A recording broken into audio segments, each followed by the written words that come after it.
Bon, bonsoir à vous tous. On va débuter ce conseil municipal si vous le voulez bien. Je vais essayer une petite rentrée de secrétariat. Tu peux nous faire la presse? Merci. Donc, Monsieur Salque Pradier David. Présent. Madame Derriazani. Présent. Monsieur Rousson Patrice. Présent. Madame Digonet Marie-Josée. Présent. Monsieur Bruyère David. Présent. Madame André Bénédicte, représentée par Madame Digonet Marie-Josée. Madame Rousson Badine. Présent. Monsieur Muselet Alain. Présent. Madame Founel Marie-Paul. Présent. Monsieur Ferrapi André. Présent. Madame Bessé Martine. Présent. Monsieur Collier Hervé. Présent. Monsieur Béal Stéphane. Présent. Madame Liogier Isabelle. Présente. Madame Massardier Denise. J'arrive.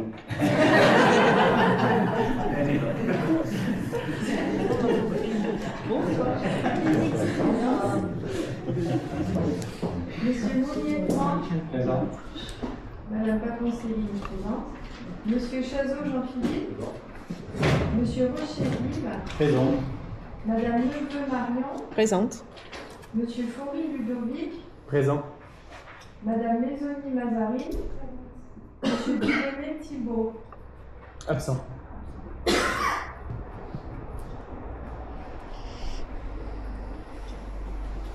Merci Céline. Concernant le PV du président du conseil municipal, est-ce qu'il y a des observations? On passe au vote. Est-ce qu'il y a des votes contre? Abstention? Merci. Donc, l'ordre du jour du conseil municipal concerne le vote du CFU des trois budgets de la commune. Alors, je rappelle qu'on a eu un problème au cours du mandat précédent. Les budgets ont été votés. Les CFU, en raison d'un problème technique au niveau de la direction des finances publiques, qui n'ont pas pu être votés. Les résultats ont été constatés. Ils nous ont accordé le fait d'affecter les résultats au niveau du budget. Par contre, on doit revoter donc ces CFU, les trois budgets, avant le 30 juin, donc avant ce soir. Donc on va vous faire une présentation. Donc vous avez tous lu les CFU. Vous avez tous lu les documents.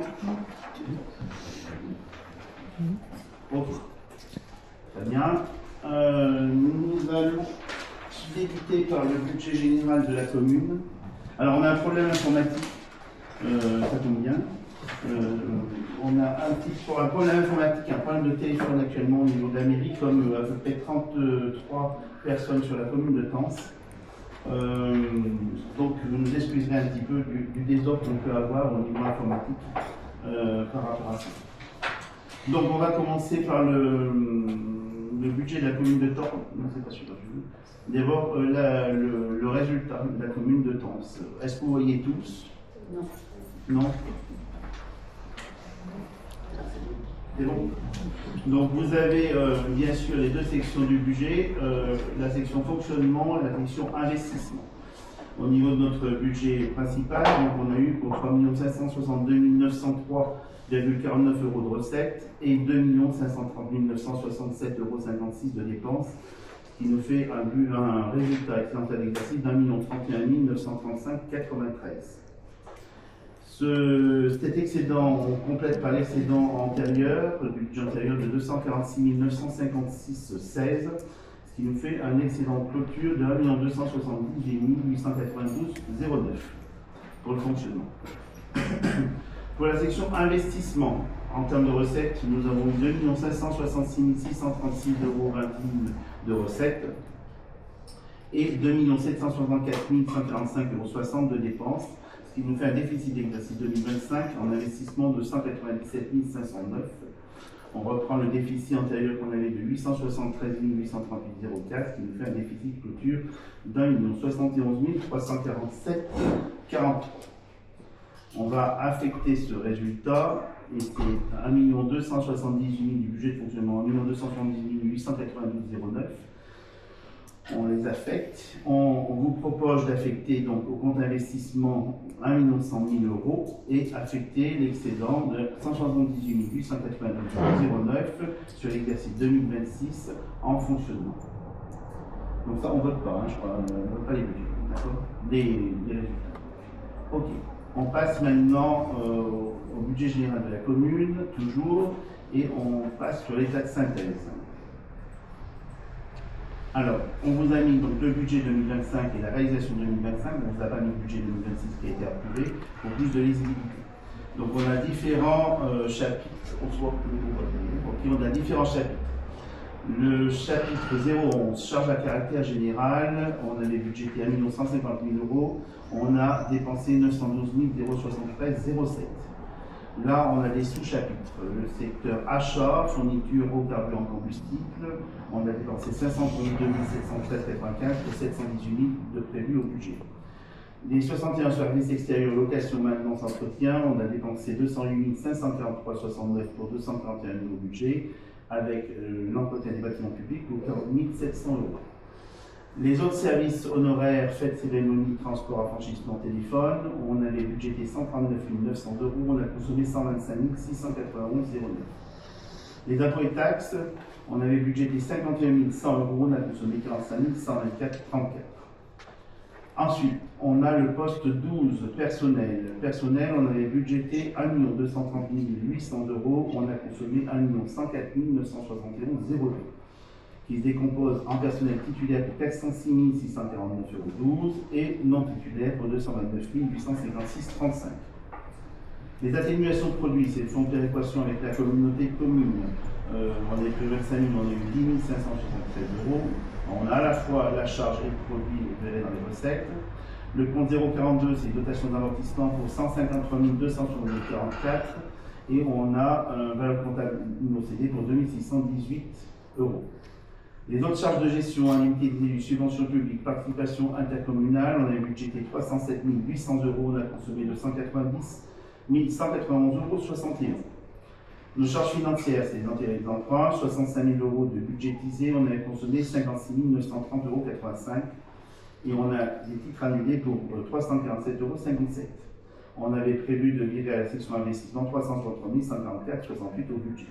Donc ce qui nous fait un total de charges de 2 530 967,56 €. On passe maintenant au deuxième tableau qui concerne les produits de fonctionnement. Tout ce qui est atténuation de charges, c'est les remboursements au titre de personnel. On a aussi le conseiller numérique, on a perçu 26 232 €, on a prévu 50 000 €. On a tout ce qui est travaux en régie 042, on a fait 63 907,84 €. Je rappelle que c'est des travaux qui sont faits par les agents communaux et qui ont une active qu'on retrouve en investissement, ce qui nous permet de les amortir et de récupérer la TVA. Tout ce qui est vente de produits fabriqués, redevances piscine, droit de place, autres remboursements de chauffage personnel mis à disposition, on a perçu 153 393,04 pour 116 200 de prévus au budget. 73 des impôts et taxes, les contributions des 3 taxes, des fonds de compensation et la solidarité avec nos communautés de communes. On a perçu 1 425 719,27, on avait prévu 1 325 198. 74, les dotations de participation notamment de l'État, on a perçu 1 392 390,35 pour 1 229 000 € de prévus au budget. Les autres produits, revenus des immeubles, notamment les locations, 498 621,25 € de perçus pour 265 500 de prévus. On note aussi le remboursement d'assurance qu'on a eu, qui est dans ces 498 621 de 217 719. C'est remboursement suite à la crue. Je vous rappelle qu'on a placé cet argent du remboursement d'assurance sur un compte à terme. 76 des produits d'immobilisation financière, 21,66 c'est pas significatif. Les produits spécifiques, mobilisation d'immobilisation 2618, c'est les mêmes qu'on retrouve dans le 675. Et on a donc un total de recettes de 3 562 903,49, ce qui explique le résultat d'1 031 935,93. Est-ce que vous avez des questions concernant ce premier tableau? Donc, on va passer à la section investissement si vous n'avez pas de questions. Donc, la section investissement, on passe sur les dépenses. On va essayer de ça. Tiens, j'ai un compte. Ah non, j'ai la fenêtre. Alors, nos dépenses d'investissement, donc ce qu'on a prévu au budget 2025 sur cette colonne et la réalisation sur la colonne. Les transferts de section 63 907,84 €. Ok, c'est les travaux en régie. On a le remboursement du capital des emprunts 372 886,45 €. Les pots de cautionnement 554,67 € remboursés. On a des subventions d'équipement versées 75 000. Je rappelle que c'est la subvention qu'on verse, le fonds qu'on verse à la communauté de communes pour la friche Faugier, 75 000. On a des opérations avec le syndicat des eaux en investissement, qui est le solde des travaux pour 18 044 €. Vous avez à la fois en dépenses, parce qu'on a payé, et à la fois le remboursement en recette au niveau investissement, donc opération neutre pour la commune. Pardon. Les acquisitions de matériel immobilier, on a consommé pour 27 633 €, qui se décompose en possession de droits civils à 658, autres matériel informatique 12 376, matériel bureau mobilier de bureau et mobilier 10 103, et autres immobilisations corporelles 4 194. On a après l'acquisition du matériel de transport. L'acquisition du matériel de transport, on a 14 790 € consommés, c'est un véhicule, je crois, Kangoo, il me semble, c'est ça? Oui. Cimetière, donc c'est les replis des concessions, on a consommé 17 652,30 €. Ensuite, pour les bâtiments, 90 110,07 € de consommés. On a au titre des bâtiments administratifs, 3 273,44 €. C'est la salle informatique de la mairie, la réparation de l'horloge, et puis la ventilation, je ne sais pas, ventilation c'est l'informatique, c'est ça, d'accord. On a ensuite 15 516 € au titre des autres bâtiments publics. Donc ça, c'est la reprise de l'électricité au niveau du clocher d'église, c'est les désenfumage du gymnase. On a eu des radiateurs à la maison des associations, un chauffe-eau au centre de loisirs et au niveau du bâtiment de Tours. Les autres constructions, 68 482,03 €. On a des travaux d'électricité à la verte pleine. On a aussi la maîtrise d'œuvre de la cure pour 67 232. Autre installation matériel outillage 2838,60. C'est la remise en état du clocher de l'église. Ensuite, on passe à la page suivante. Voirie. Donc on a consommé 1 481 717,57 €. Autre agencement et aménagement pour 62 553,80 €. C'est suite à la crue, la réfection du terrain de pétanque au niveau du pont. Ensuite, on a 1 326 323 € au titre des travaux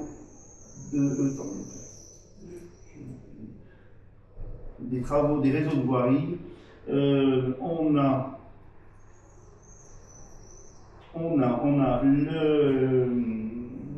la tranche 2, la rue d'Annonay pour 498 399. On a le solde des mazots pour 218 848, le solde de la voirie qu'on avait fait en 2004 et la voirie 2025. On a les plantations au niveau du Châtiague, des travaux au niveau des Gars. On a à Coste-Rousse des travaux pour 4729 et les pavages de la rue Saint-Agathe qu'on a refait.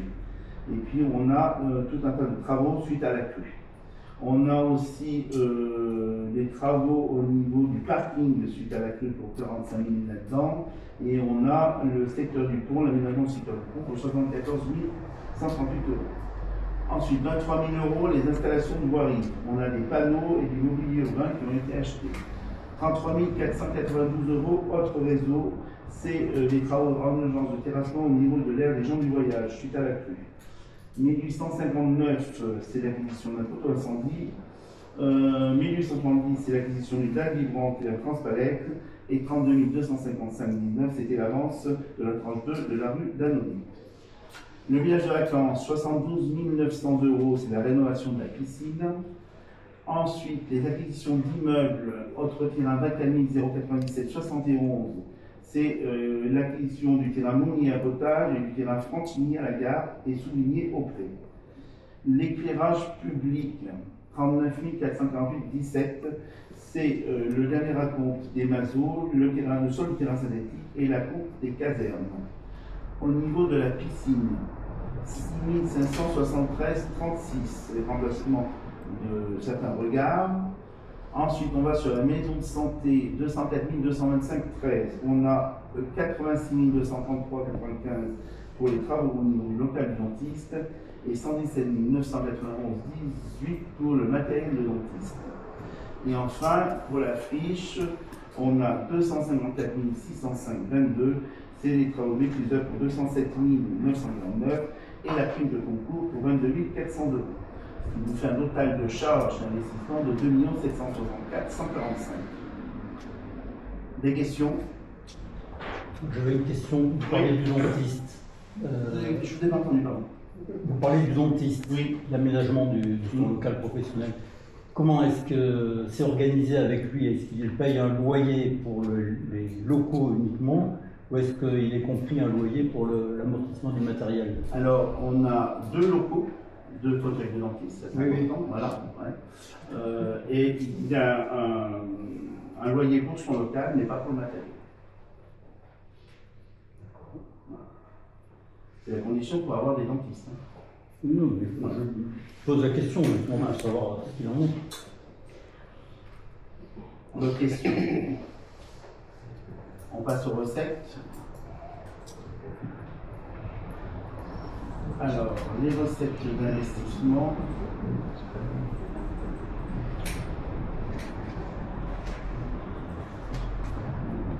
Alors, on a les opérations de transfert entre sections. C'est pas voiture, non. 155. Oui, non, c'est les annonces. Des opérations d'emprunt. Oui, les amortissements, oui. 155 880 44, c'est les dotations aux amortissements. Dotation aux fonds divers 992 072, qui est donc un poste avec du FCTVA qu'on perçoit toujours en écart 2 années d'écart, 115 317 23. La taxe d'aménagement 2 917 44 et l'excédent de fonctionnement qu'on a capitalisé 873 838 04. Les emprunts, il y a eu un nouvel emprunt de 940 000 €, savoir 300 000 pour les casernes, 140 000 pour les masos et 500 000 pour la rue d'Annonay. Dépôt cautionnement 2049, c'est un remboursement de caution de loyer. Le syndicat des eaux, on retrouve notre solde qu'on avait en dépense tout à l'heure, 18 34,05 €. Au niveau des bâtiments, on a eu une subvention du département, je ne trouve plus mon truc. Oui, du département, on a eu l'acompte 23 407, le premier acompte du CAC 43. Au niveau de la paire voirie, on a perçu 195 596 28, à savoir de la région 64 499, c'est la subvention par rapport au chemin de Saint-Jacques, la rue des Chauchères, et la vidéoprotection pour 49 313. 12 000 au titre des amendes de police pour la rue d'Annonay. 86 847,09 de l'État au titre de la vidéoprotection 7 835 et la compte de la rue d'Annonay 79 012,09 €. Et 32 259, c'est l'avance qu'on retrouvait tout à l'heure pour la rue d'Annonay qui se neutralise avec la charge. Le village de vacances, 20 400 €, c'est la subvention de la région pour la rénovation de la piscine. On n'en se rien. Et Moulinage, 9 186 €. 86 €, c'est une subvention de l'État PVD par rapport à la programmation. Ce qui nous fait un total de recettes d'investissement de 2 356 636 21. Est-ce que vous avez des questions?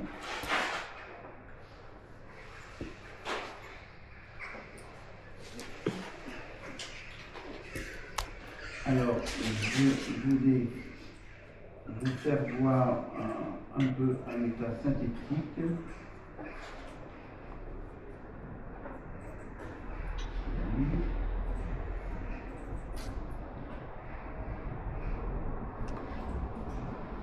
Donc, en résumé, vous avez d'ailleurs la répartition des dépenses en fonction des différents postes que je vous ai dit.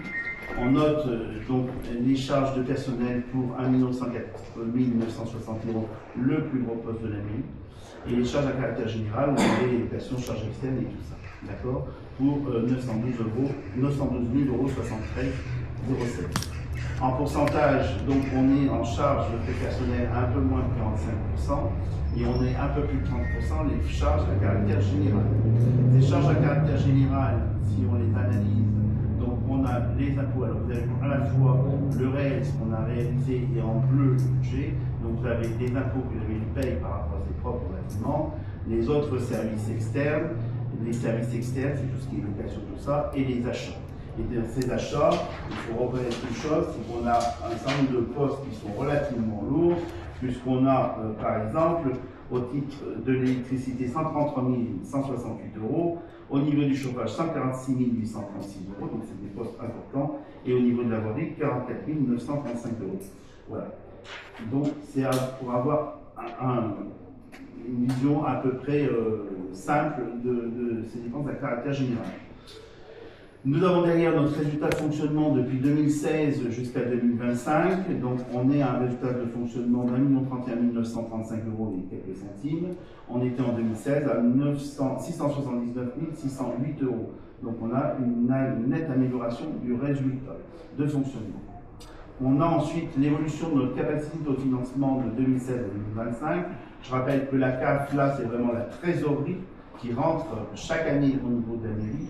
Donc cette CAF brute qui est en bleu est passée de 686 135 € en 2016 et on a 1 131 863 € en 2025.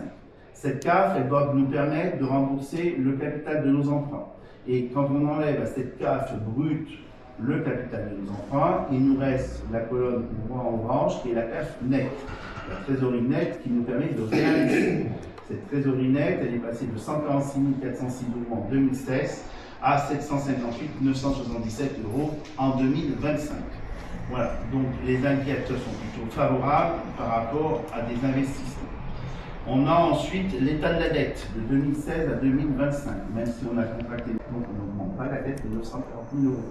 La dette en 2016 était de 4 167 764, en 2025 elle est de 2 784 108. Donc on a baissé la dette au fur et à mesure. Au bout d'un moment, on n'arrivera plus à baisser cette dette suffisamment. Ça voudrait dire que pour baisser cette dette, il faut emprunter moins que le remboursement du capital de cette dette, ce qui va paraître difficile. D'accord ? Mais pour une commune comme la nôtre, c'est tout à fait supportable. Et cette dette, on la ramène aussi par habitant, ce qui veut tout dire et rien dire, c'est une comparaison. Cette dette en 2016 par habitant pour la population en fonction des chiffres de l'INSEE était de 1 281 € par habitant. Elle est en 2025 de 873 € par habitant. Je rappelle qu'on a eu des dettes qui sont montées à pas loin de 1 800 € par habitant. D'accord ? Donc aujourd'hui, nous sommes dans une capacité où nous pouvons investir et conduire un certain nombre de projets d'investissement sur place. Bien sûr, en faisant attention par rapport à tout ça. Voilà, c'était des indicateurs que je voulais vous montrer pour comprendre un petit peu plus le budget général de la ville de Tence. Voilà. Nous allons passer maintenant à deuxième budget, alors qui est l'assainissement. Alors au niveau assainissement, donc pareil, on va constater le résultat. Vous avez la même présentation avec le budget de fonctionnement et le budget d'investissement. Au titre de l'assainissement, on a eu pour 262 532,58 € de recettes et on a consommé 227 518,22 € de dépenses, ce qui nous fait un excédent de 35 014,36 €. On n'a pas d'excédent antérieur, donc l'excédent dur est de 35 014,36 €. Au niveau investissement, en recettes, on a eu pour 350 243 € d'investissement, de recettes. Et on a dépensé 396 446,12 €, ce qui nous fait un déficit clôture de 46 202,92 €. C'est souvent des subventions qui sont souvent décalées dans le temps par rapport à ça. On rajoute le déficit antérieur qu'on avait 248 625,18 €. On a un déficit d'investissement de 294 000 828,10 €. Ce résultat de 35 014,36 € du budget de la section de fonctionnement, on va l'affecter. L'affectation, ce qu'on vous propose, c'est de laisser ce budget, de virer ce budget à la section d'investissement pour 35 014,36 €, donc on dirait la totalité au budget investissement. On va voir un peu plus en détail le fonctionnement.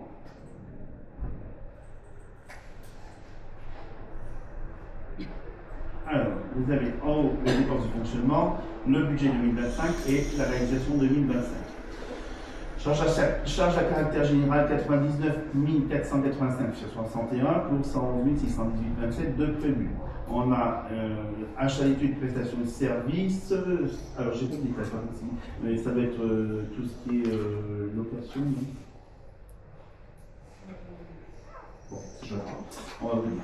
Fourniture non stockable d'eau, d'énergie de 34 730 €.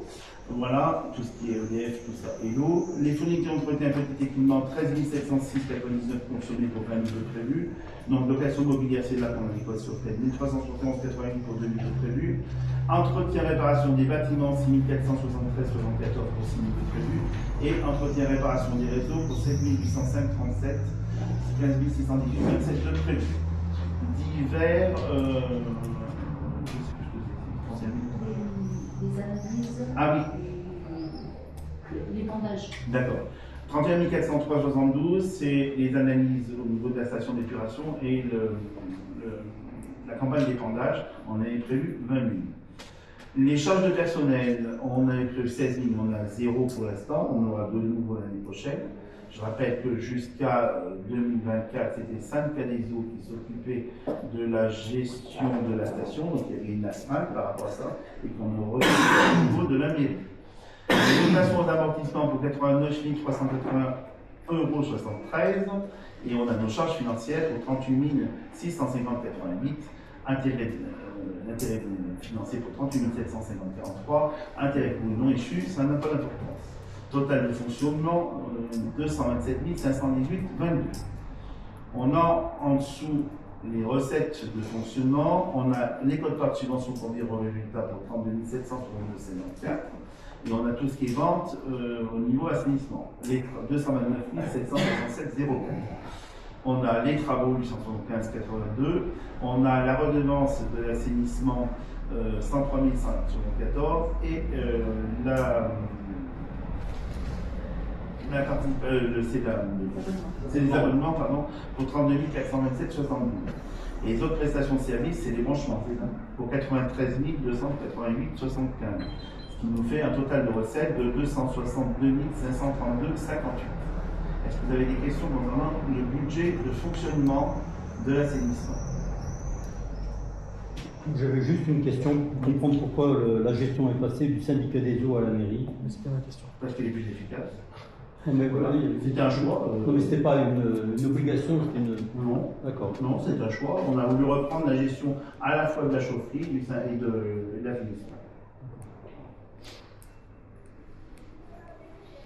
Alors, ça ne veut pas dire que vous avez compris que l'année prochaine, on affectera du temps à Jean au niveau de l'assainissement et au niveau de la chaufferie. On passe au budget d'investissement. Budget d'investissement.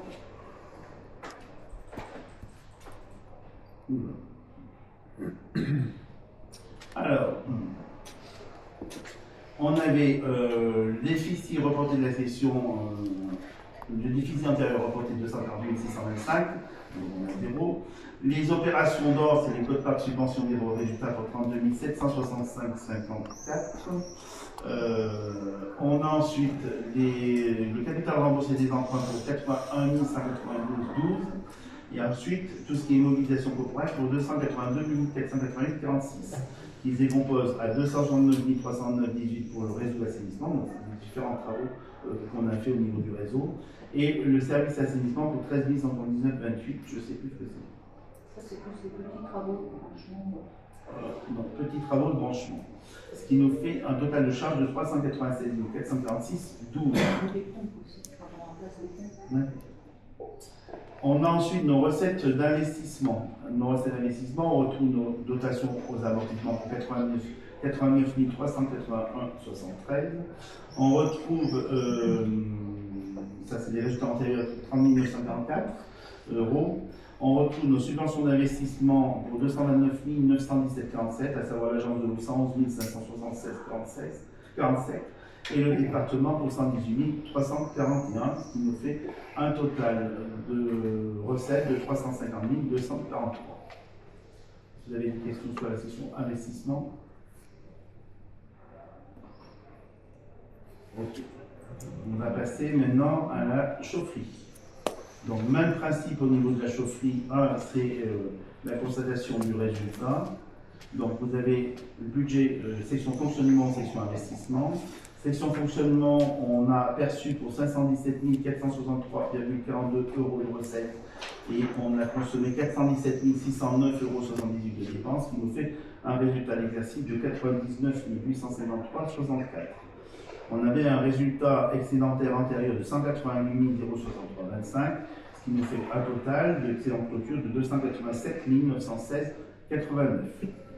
On a après sur la section investissement 189 682,43 € de recettes et 154 134,52 € de dépenses, ce qui nous fait un excédent pour la section d'investissement de 35 547,91 €. On avait un excédent antérieur de 48 188,89 € qu'on rajoute et on a un excédent de clôture investissement de 83 736,80 €.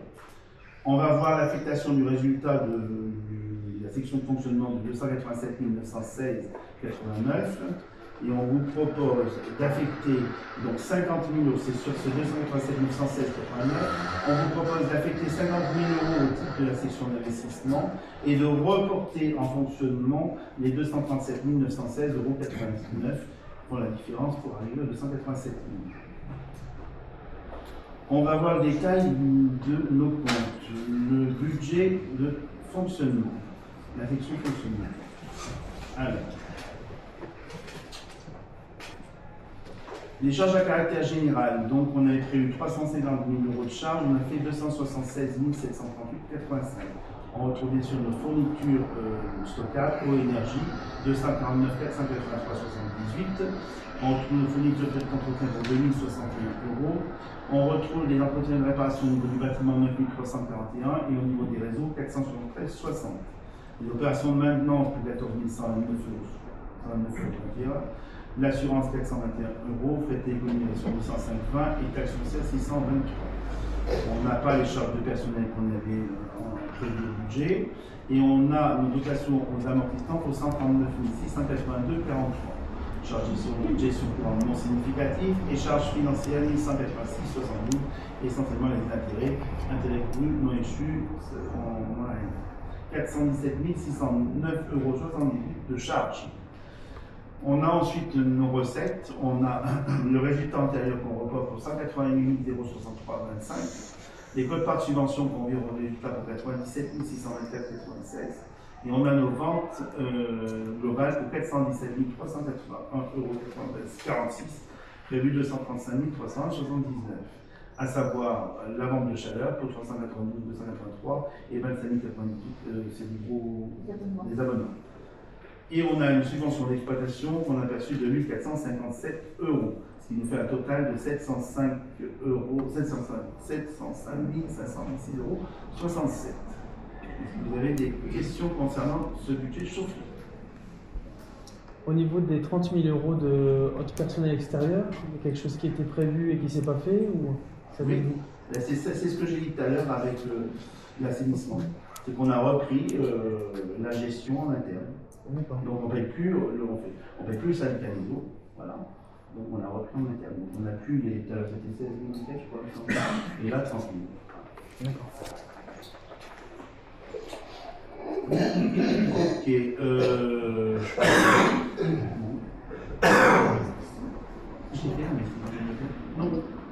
non, pas bon. L'investissement, merci. Le budget d'investissement de la chaufferie, est-ce que je l'ai fait? Non, je l'ai fait. Non, je ne sais pas. On retrouve notre quote-part de subvention et le résultat 97 624,96. On retrouve le remboursement du capital d'emprunt pour 1200,36 €. Les bâtiments, les charges au niveau du bâtiment chaufferie 41 337,70 €, à savoir 538, 38 499,70 €, c'est les nouveaux logiciels, je crois qu'on a changé de logiciel de chauffage, et 2300 € pour le matériel et l'outillage. Au niveau du réseau, on a dépensé 1448,23 €, ça doit être Oui.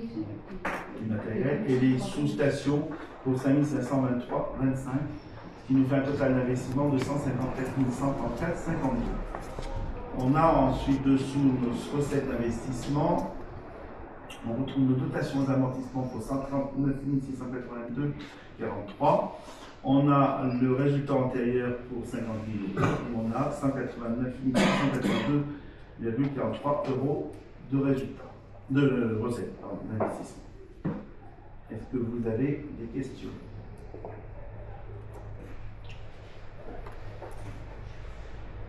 Pas de questions. Ok. Je crois que bon, comme il se doit, donc je vais me retirer pour le vote des CFU et je passe la main à Nicagas premier acte.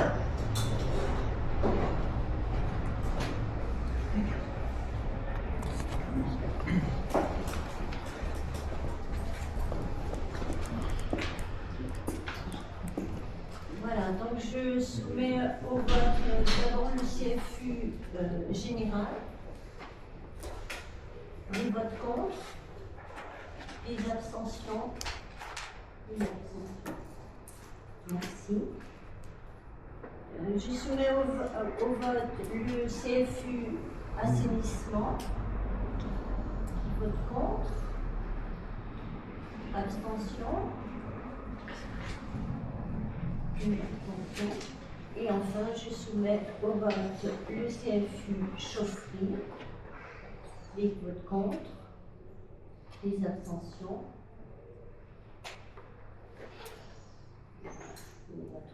Nos CFU sont donc adoptés. Je vais faire coucou. Allez,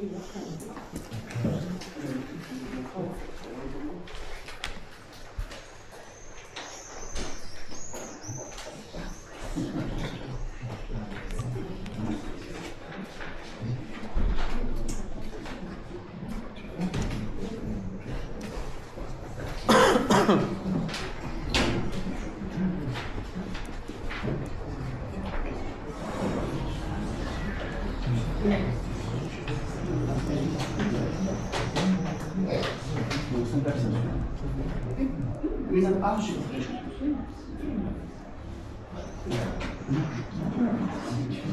Merci à vous pour le CFU.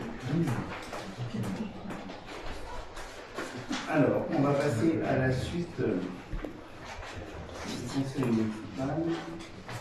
Alors, nous avons vu ensuite, prochaine délibération qui concerne la modification de commission. Donc, nous avons été obligés d'annuler une délibération que nous avions prise le 9 avril 2026 qui concernait la composition des commissions. Ah non, c'est bon, oui, la composition des commissions municipales. Alors, pourquoi nous avons été retoqués par rapport à ça? C'est que nous avions mis l'ensemble des commissions, des membres, et nous avions mis Annie Derriade en haut qui était d'office dans toutes les commissions. Donc, on est retoqué parce qu'il faut mentionner dans chaque commission Annie Derriade, première adjointe, ou quand c'est Annie qui présente la commission, mon nom, David Sac-Palais. Donc, on a rajouté dans toutes les commissions les deux noms qu'il fallait rajouter. Voilà. Sachant qu'avant, on le faisait en haut et ça passait très bien, et que là, maintenant, ça passe plus. Donc, cette délibération, vous avez compris qu'elle remplace la délibération du 9 avril 2026. Est-ce que vous avez des observations concernant cette délibération?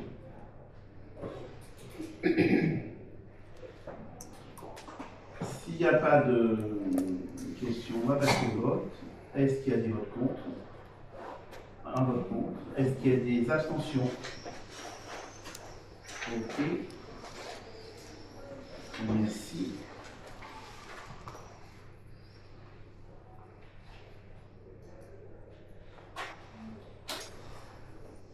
Autre délibération qui concerne une modification des délégations qui sont faites au conseil municipal par le maire.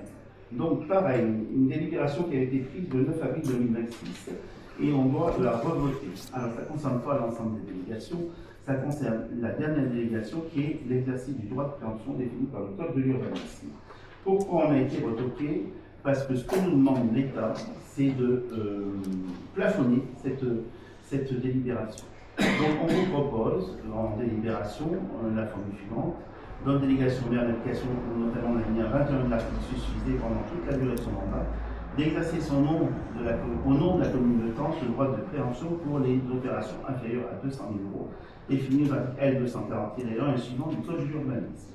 On a repris les montants de la première délibération qui consistait à la passation des marchés.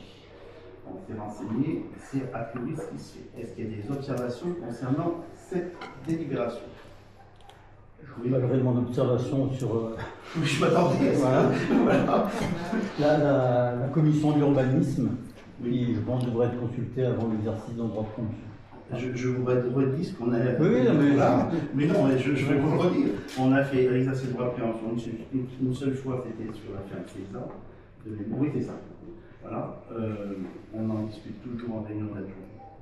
Le droit de préemption, c'est pas le mec qui l'a fait tout seul. Voilà. Bon. Est-ce qu'il y a d'autres questions? S'il n'y a pas d'autres questions, nous procédons au vote. Est-ce qu'il y a des votes contre? Un vote contre. Est-ce qu'il y a des abstentions? Trois abstentions. Vous n'avez pas de procuration? Non, il n'y a pas de procuration. Il y a celle de Thibaut. Non, il n'y a pas de procuration. Ah non, pas procuration. Il n'y a pas de procuration. Merci. Ensuite, prochaine délibération qui concerne le syndicat d'électrification de la Haute-Loire et l'extension du réseau basse tension au niveau de la cure. Attends, je vais mettre basse tension au niveau de la cure. Patrice. Voilà, donc Monsieur le maire expose au membre du conseil municipal qu'il y a lieu de prévoir des travaux d'extension de la basse tension dans le cadre de la rénovation du bâtiment de la cure, perte de rachat. Un avant-projet des travaux a été réalisé en accord avec le syndicat départemental d'énergie de Haute-Loire. L'estimation des dépenses correspondant aux conditions économiques actuelles s'élève à 7 094,37 € hors taxe. Conformément à ces statuts et aux décisions prises par son comité, le syndicat départemental maître d'ouvrage peut prendre en charge la réalisation de ces travaux en demandant à la commune une participation de 20%, soit 7 094,37 € par 20%, reste à charge à la mairie, 1 718,87 €. La participation de la commune pourra être revue en fin de travaux pour être réajustée suivant le montant des dépenses résultant du compte défini. Et ça correspond à quoi ces travaux? Alors les travaux, c'est un renforcement de réseau, c'est qu'on part d'un point plus important de section de câble et on refait tout le réseau qui alimente la cure parce qu'il y aura plusieurs comptages, en l'occurrence 4. Donc vu que la section des câbles existantes n'était pas conforme, on est obligé de passer en renforcement de réseau. Le renforcement de réseau, c'est systématiquement le syndicat d'électrification qui prend en charge. A noter qu'il prend en charge 80%. C'est une bonne chose.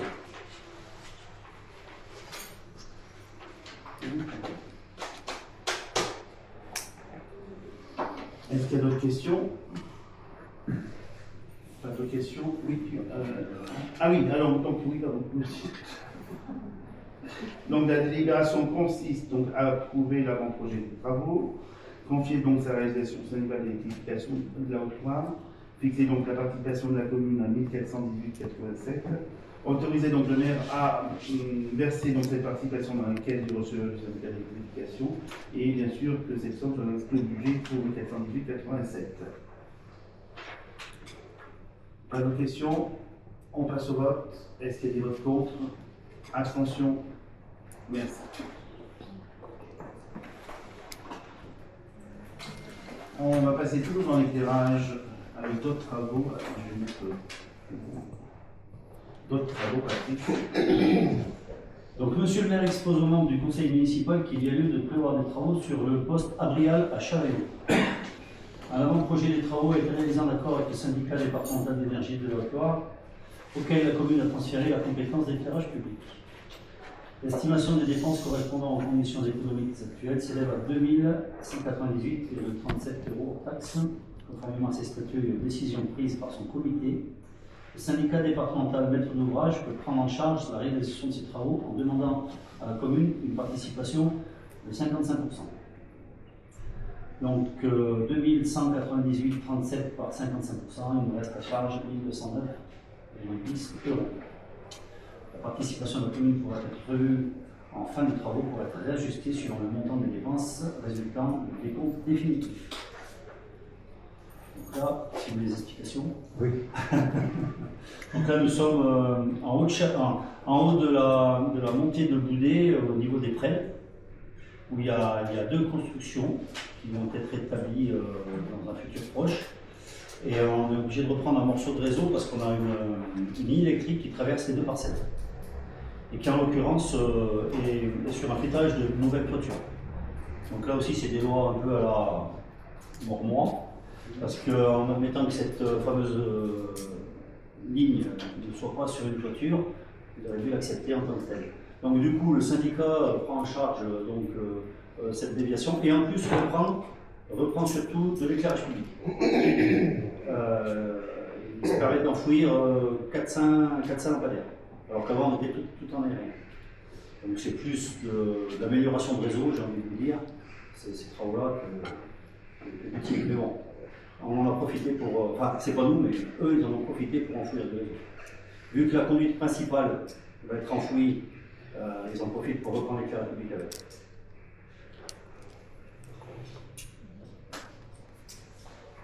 Ok, d'autres questions? Alors, la délibération consiste à approuver cet avant-projet de travaux, complet donc la réalisation au syndicat d'électrification d'Arotoir, fixer la participation de la commune communauté Patrix à 1209,10 €, autoriser le maire à verser cette participation dans la caisse du receveur du syndicat et d'inscrire cette somme de 1209,10 € dans le budget primitif. Est-ce qu'il y a des votes contre? Abstention. Ok, merci.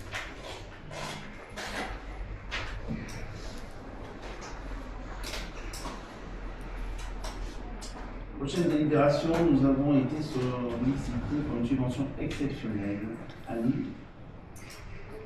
L'association sportive du collège public de la Niochère a participé au championnat UNSS de France de football. Ce championnat s'est déroulé le 15 et le 18 juin à Mâcon et entre le trajet, l'hébergement et les différents frais, ils avaient une facture de quelques 4600 €. Donc ils ont sollicité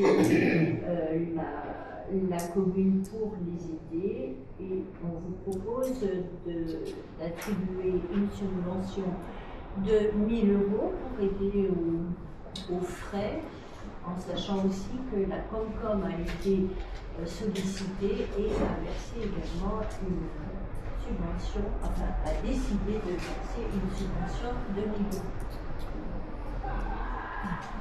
€. Oui. Est-ce qu'il y a des observations? Une subvention sera également versée à l'école privée ou pas forcément? Non, là c'est une participation à une demande. Exceptionnelle, parce qu'ils participent au championnat de France. D'accord.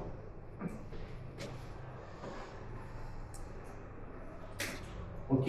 Est-ce que tout le monde est d'accord? Des votes contre? Abstention? Merci. Ensuite, prochaine délibération, c'est l'actualisation du diagnostic assainissement. Alors, on vous sollicite en fait pour passer une convention avec l'ingénieur emploi, l'agence du département, pour une mission d'assistance à maîtrise d'ouvrage, pour actualiser l'étude du diagnostic et le schéma directeur d'assainissement qu'on a eu. Le diagnostic et ce schéma directeur, c'est ce qui nous a permis de faire les travaux d'entente, différents travaux d'entente, et il faut l'actualiser. Pourquoi il faut qu'on l'actualise? Pour 2 raisons. La première raison qui est importante, c'est que vous savez tous que notre station d'épuration est très vieillissante, et la réhabilitation de cette station d'épuration n'est pas dans le diagnostic assainissement et dans le schéma directeur actuel.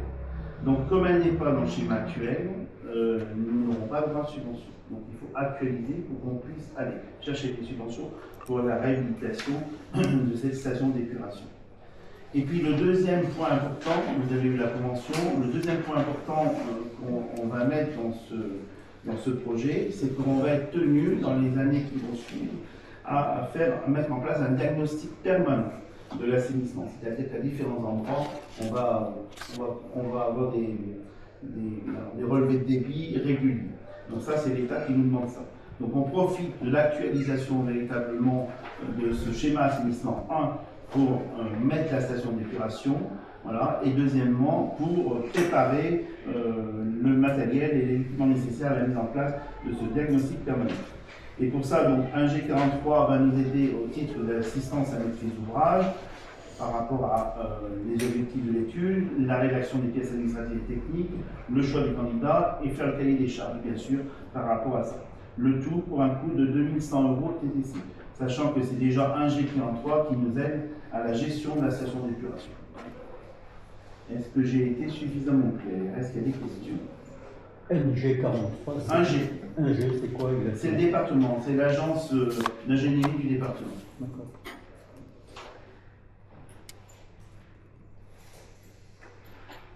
Donc l'avantage de cette agence d'ingénierie, c'est qu'on a des aides d'assistance à maîtrise d'ouvrage qui sont plutôt réduites. Là, ils sont largement subventionnés parce qu'un privé, ça serait nettement plus cher. Mais ça nous permet de faire le cahier des charges correctement, d'avoir un suivi et de pouvoir être assisté dans ce schéma directeur. Pas d'autres questions? Donc, la délibération consiste à valider ce projet de convention avec un G43 et m'autoriser à signer cette convention. Est-ce qu'il y a des votes contre? Abstention? Non. Abstention? Ok.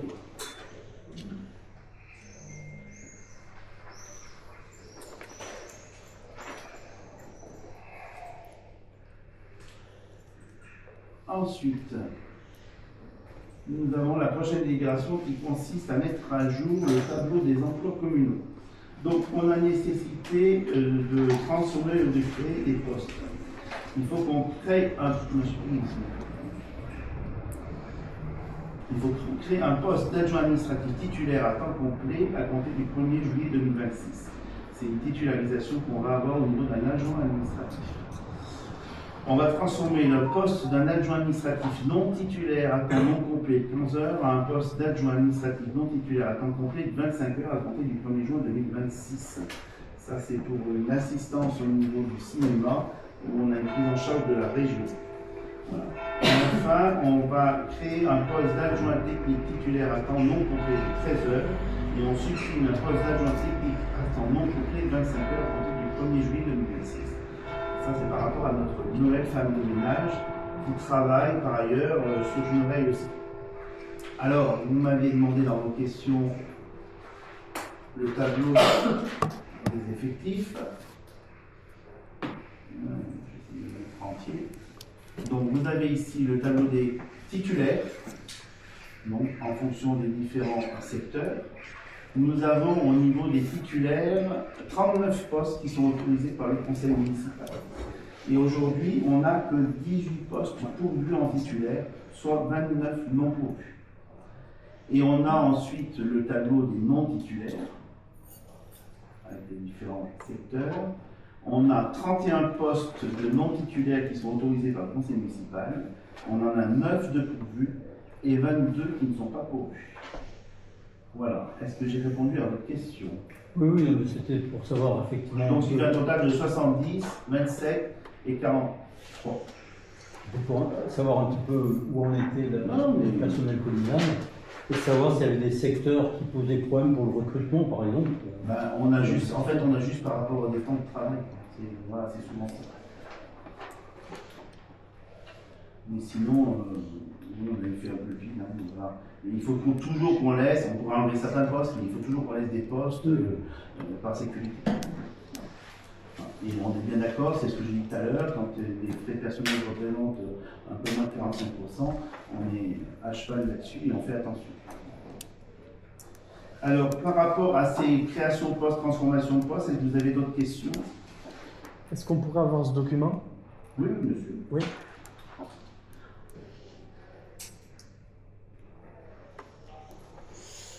Pas d'autres questions? Abstention? Vote contre? Merci.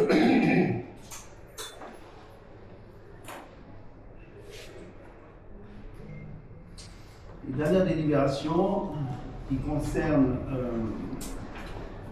l'actualisation du RIFSES.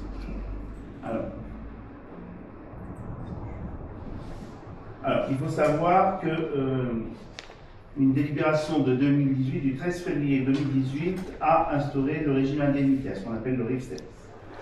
Une délibération du 14 octobre 2021 a instauré le régime indemnitaire pour la filière technique. Quand on fait des modifications au niveau du RIFSES, on demande l'avis du centre de gestion et du comité social territorial. Cet avis a été demandé le 8 juin 2026 par rapport à ce qu'on va vous proposer, avec un avis favorable. D'accord. À titre d'information, on rappelle que le régime indemnitaire est scindé en deux éléments. L'IFSE, l'indemnité de fonction, suggestion, d'expertise liée aux fonctions exercées par l'agent et à son expérience professionnelle.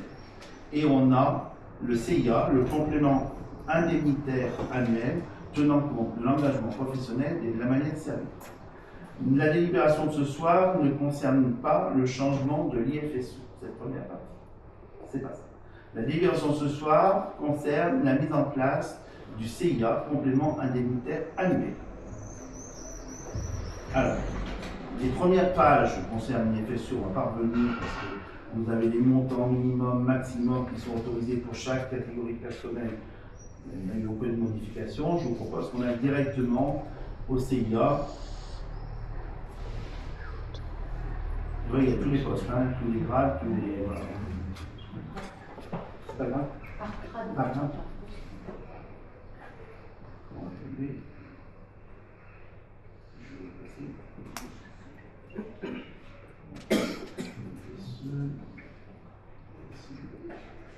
Voilà.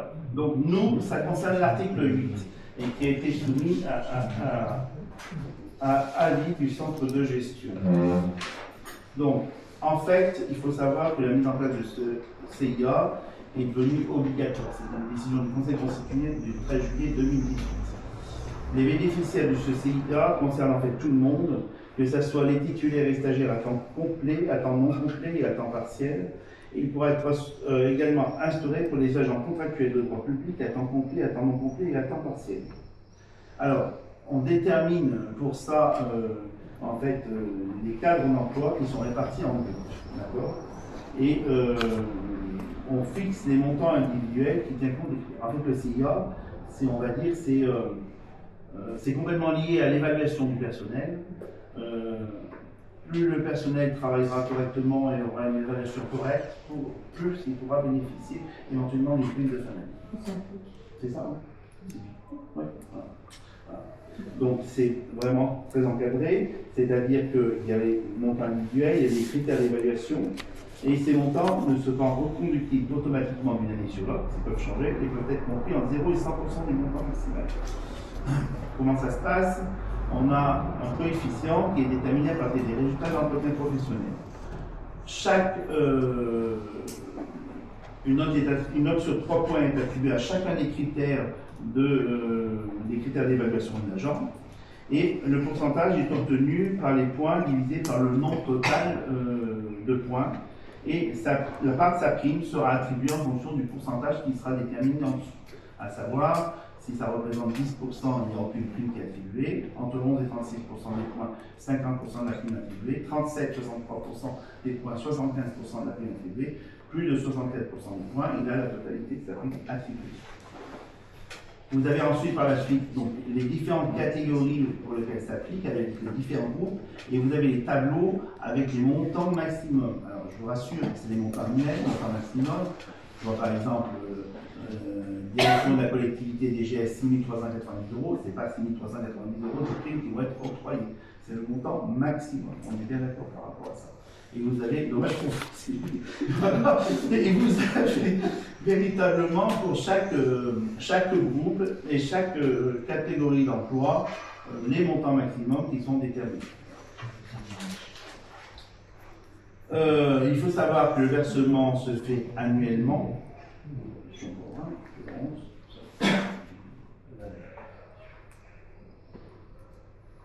Voilà, le versement se fait annuellement et n'est pas reconductible d'une année à l'autre. Voilà, il dépend véritablement de l'évaluation. Après, on a des règles de cumul. On peut cumuler ou ne pas cumuler d'autres primes, d'autres indemnités. Voilà, en fait, l'idée, c'est véritablement, vous avez compris, c'est quand on voit l'emploi des agents communaux, c'est pas d'employer une multitude d'agents, mais c'est d'employer des agents qui soient compétents, qui rendent service à la population, et aujourd'hui on est très fiers par rapport à ça, et en contrepartie, eh ben, améliorer leur rémunération par de la prime de fin d'année. Et cette prime est très encadrée. Voilà. Et aujourd'hui, avec le CIA, on peut leur octroyer une prime de fin d'année. Et qui fait l'évaluation là? C'est des responsables de service. N plus 1. Voilà. Mais aujourd'hui, on a plutôt un personnel qui est plutôt très compétent, voilà, disponible. Et ben, ça paraît normal parce qu'il ne faut pas croire qu'au niveau de la fonction publique, les rémunérations sont excessives, loin de là. Voilà. Donc ça permet aussi d'être reconnaissant par rapport à eux. C'est pour ça qu'on préfère véritablement avoir juste le nombre d'emplois nécessaires, plutôt que d'employer beaucoup de gens et les payer juste ce qu'ils ont à être payés. C'est un choix. Est-ce que vous avez des questions concernant ce RIFSEF, ce CIA? Est-ce que vous avez des questions? Vous avez peut-être quelque chose à ajouter? C'est plus sur le domaine. Ça a été clair? Ok. Il n'y a pas d'autres questions? On passe au vote. Alors, est-ce qu'il y a des votes contre? Abstention? Une abstention. Merci pour eux.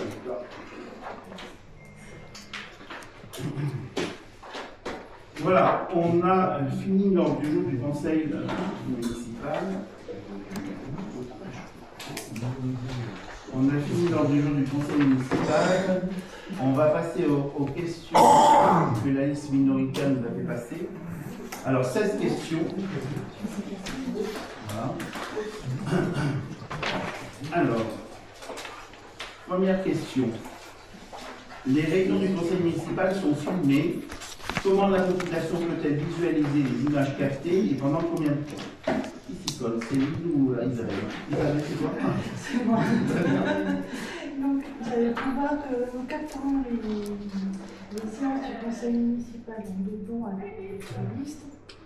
Donc, pour ce qui concerne la mairie, en fait, nous procédons avec une installation quelque peu artisanale pour l'instant et nous diffusons les séances sur la chaîne YouTube de la mairie. Nous ne les supprimons absolument pas, donc elles sont consultables à n'importe quel moment par l'ensemble de la population. De plus, nous menons une réflexion au sein de la commission d'Annie Doriaz, Affaires sociales et communication, pour justement procéder à un captage plus professionnel et plus impartial des séances de conseil municipal et voir aussi la diffusion, comment on peut améliorer cette communication. J'espère avoir répondu à votre question, monsieur le Oui, très bien, très bien. Isabelle dit on conduit une réflexion, on est presque plus loin que la réflexion, des devis ont été demandés et voilà, on va essayer d'améliorer la qualité de captage par un matériel plus performant. Et la chaîne YouTube, elle s'appelle comment? C'est temps officiel. Temps officiel. D'accord, merci. Et les séances sont datées. D'accord. Deuxième question, combien y a-t-il actuellement de postes d'employés municipaux? Combien sont pourvus? Si tous ne le sont pas, pourquoi? Bon, j'ai répondu, je pense. Oui. Okay. Troisième question, pendant les périodes de forte chaleur, les écoliers, les enseignants et l'ensemble des personnels scolaires souffrent. Quelles sont les dispositions prises par la municipalité pour limiter les effets de ces chaleurs excessives? Est-il prévu de procéder à l'isolation du bâtiment, à l'aménagement de la cour? Sinon, ne faut-il pas se préoccuper de la question en urgence? Annie, je te laisse. Alors, peut-être souligner que dès la première vague de chaleur, outre la canicule de la semaine qu'on vient de passer, mais je crois qu'il y a 15 jours ou 3 semaines avant, on a eu la chaleur déjà. On a organisé une cellule de crise qui a permis de mettre en place de suite des ventilateurs qui ont été mis à disposition de l'école publique et de l'école privée. 2 ventilateurs par classe doivent fonctionner dans les établissements et on a mis à disposition des bouteilles d'eau et des brumisateurs pour chaque classe de façon à ce que les enfants puissent être hydratés correctement. Concernant la canicule de la semaine dernière, une nouvelle cellule de crise a été convoquée dès le lundi matin avec l'ensemble des responsables des établissements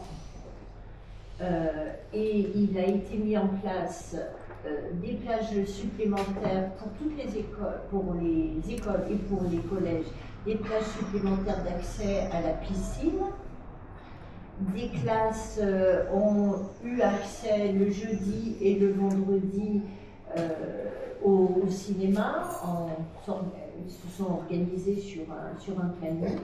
Concernant plus particulièrement les collègues d'Aguilonchère, bien sûr, comme ailleurs, bouteilles d'eau et brumisateurs sont toujours à disposition.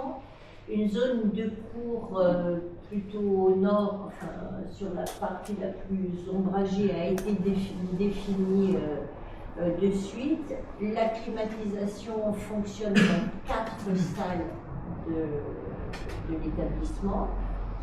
Et ce sont les enseignantes qui décident de conduire leur classe dans ces salles.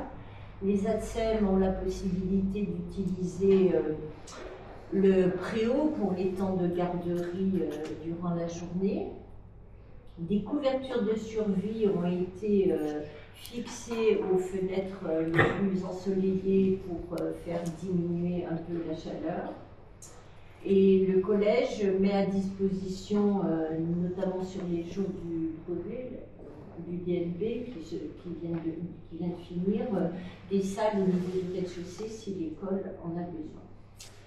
À noter que les chefs d'établissement de l'école de l'ensemble de Saint-Martin n'ont pas participé à la réunion et ne nous ont pas transmis de sollicitation suite à notre proposition de réunion. Mais ils ont de l'eau, des brumisateurs et voilà. Et ils ont participé aux séances de cinéma et de piscine. Voilà. Plus globalement, puisque votre question concerne aussi l'adaptation qui nous est sans doute nécessaire,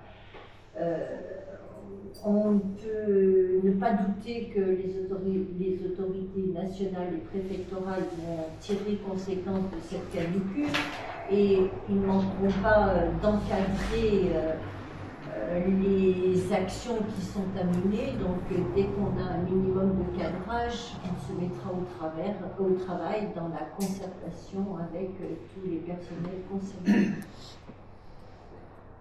On a décidé en cellule de crise de ne pas fermer de classe et de ne pas fermer l'école. Pourquoi? Pour plusieurs raisons. C'est que, c'est pas toujours facile pour les parents d'avoir des enfants. Les parents travaillent. Voilà. Et puis, on va dire que le centre de loisirs n'est pas plus adapté. Donc, si on avait fermé l'école ou une classe, on aurait été le centre de loisirs. C'était pas plus adapté, voire même pire que ça. Voilà.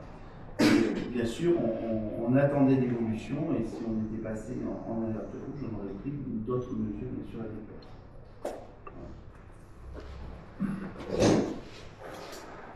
Au niveau de la cour d'école, est-ce que vous avez fait quelque chose? Pardon? Au niveau de la cour d'école, est-ce qu'il va y avoir une végétalisation ou il y a des projets qui sont prévus? Pour l'instant, on va voir si on met pas des... Des voiles d'ombrage. Merci. Je rappelle simplement une chose. Il y a 2 ans de ça,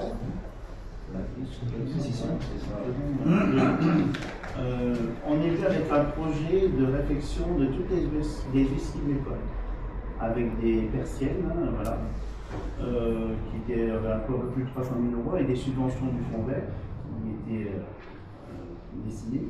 Voilà. Certaines enseignantes, quand on a présenté ça, ça a duré 10 minutes. Voilà, on s'est fait incendier. Voilà. Quels étaient leurs arguments hein, Bah, pour elle, c'était du gaspillage. Après, il n'y avait pas besoin de tout faire. Du côté sud, mais pas Du côté sud et pas côté nord, ce qui est stupide parce qu'il va avoir des subventions, énormément de subventions. Voilà. Voilà. L'idée principale, c'était de végétaliser la cour. Le reste, tu s'en foutais.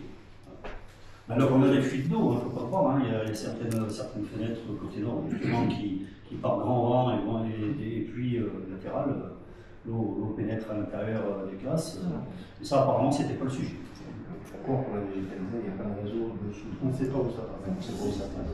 On va dire que ça a mal été identifié dès le départ quand il y a eu les rénovations du pôle administratif et des bâtiments, des anciens bâtiments du collège. Donc là, on ne sait pas trop où on va, même si on paye la tâton, j'ai envie de vous dire. Mais bon,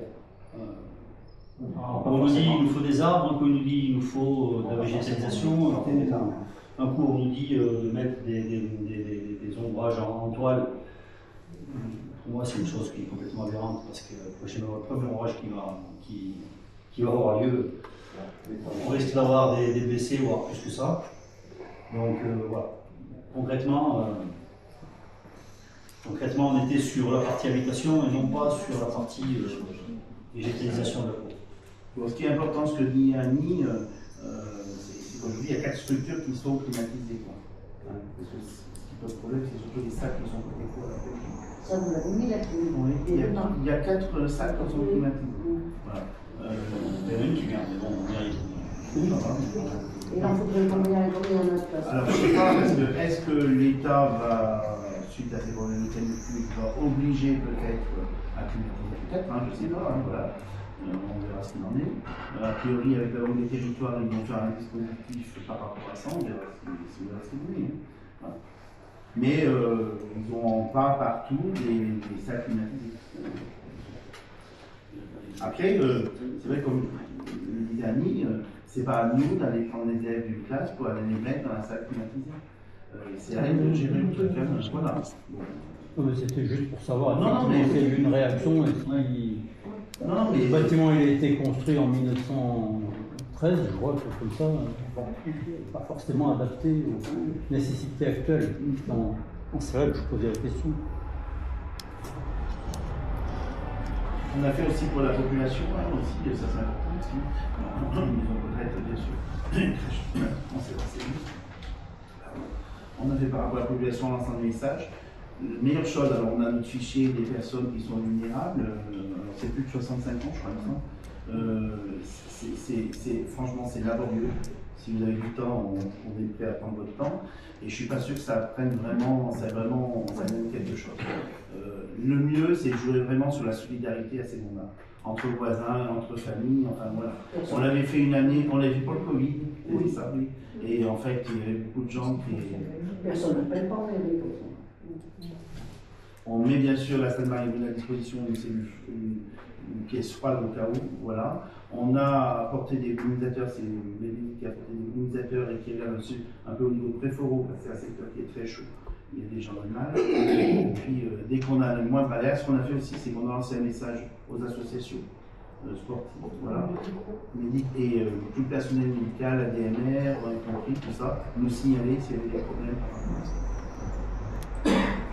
Alors, il faut se méfier, hein, parce qu'on a eu une semaine qui a été terrible, et il s'annonce peut-être quelque chose de pareil, voire peut-être une autre crise au mois d'août.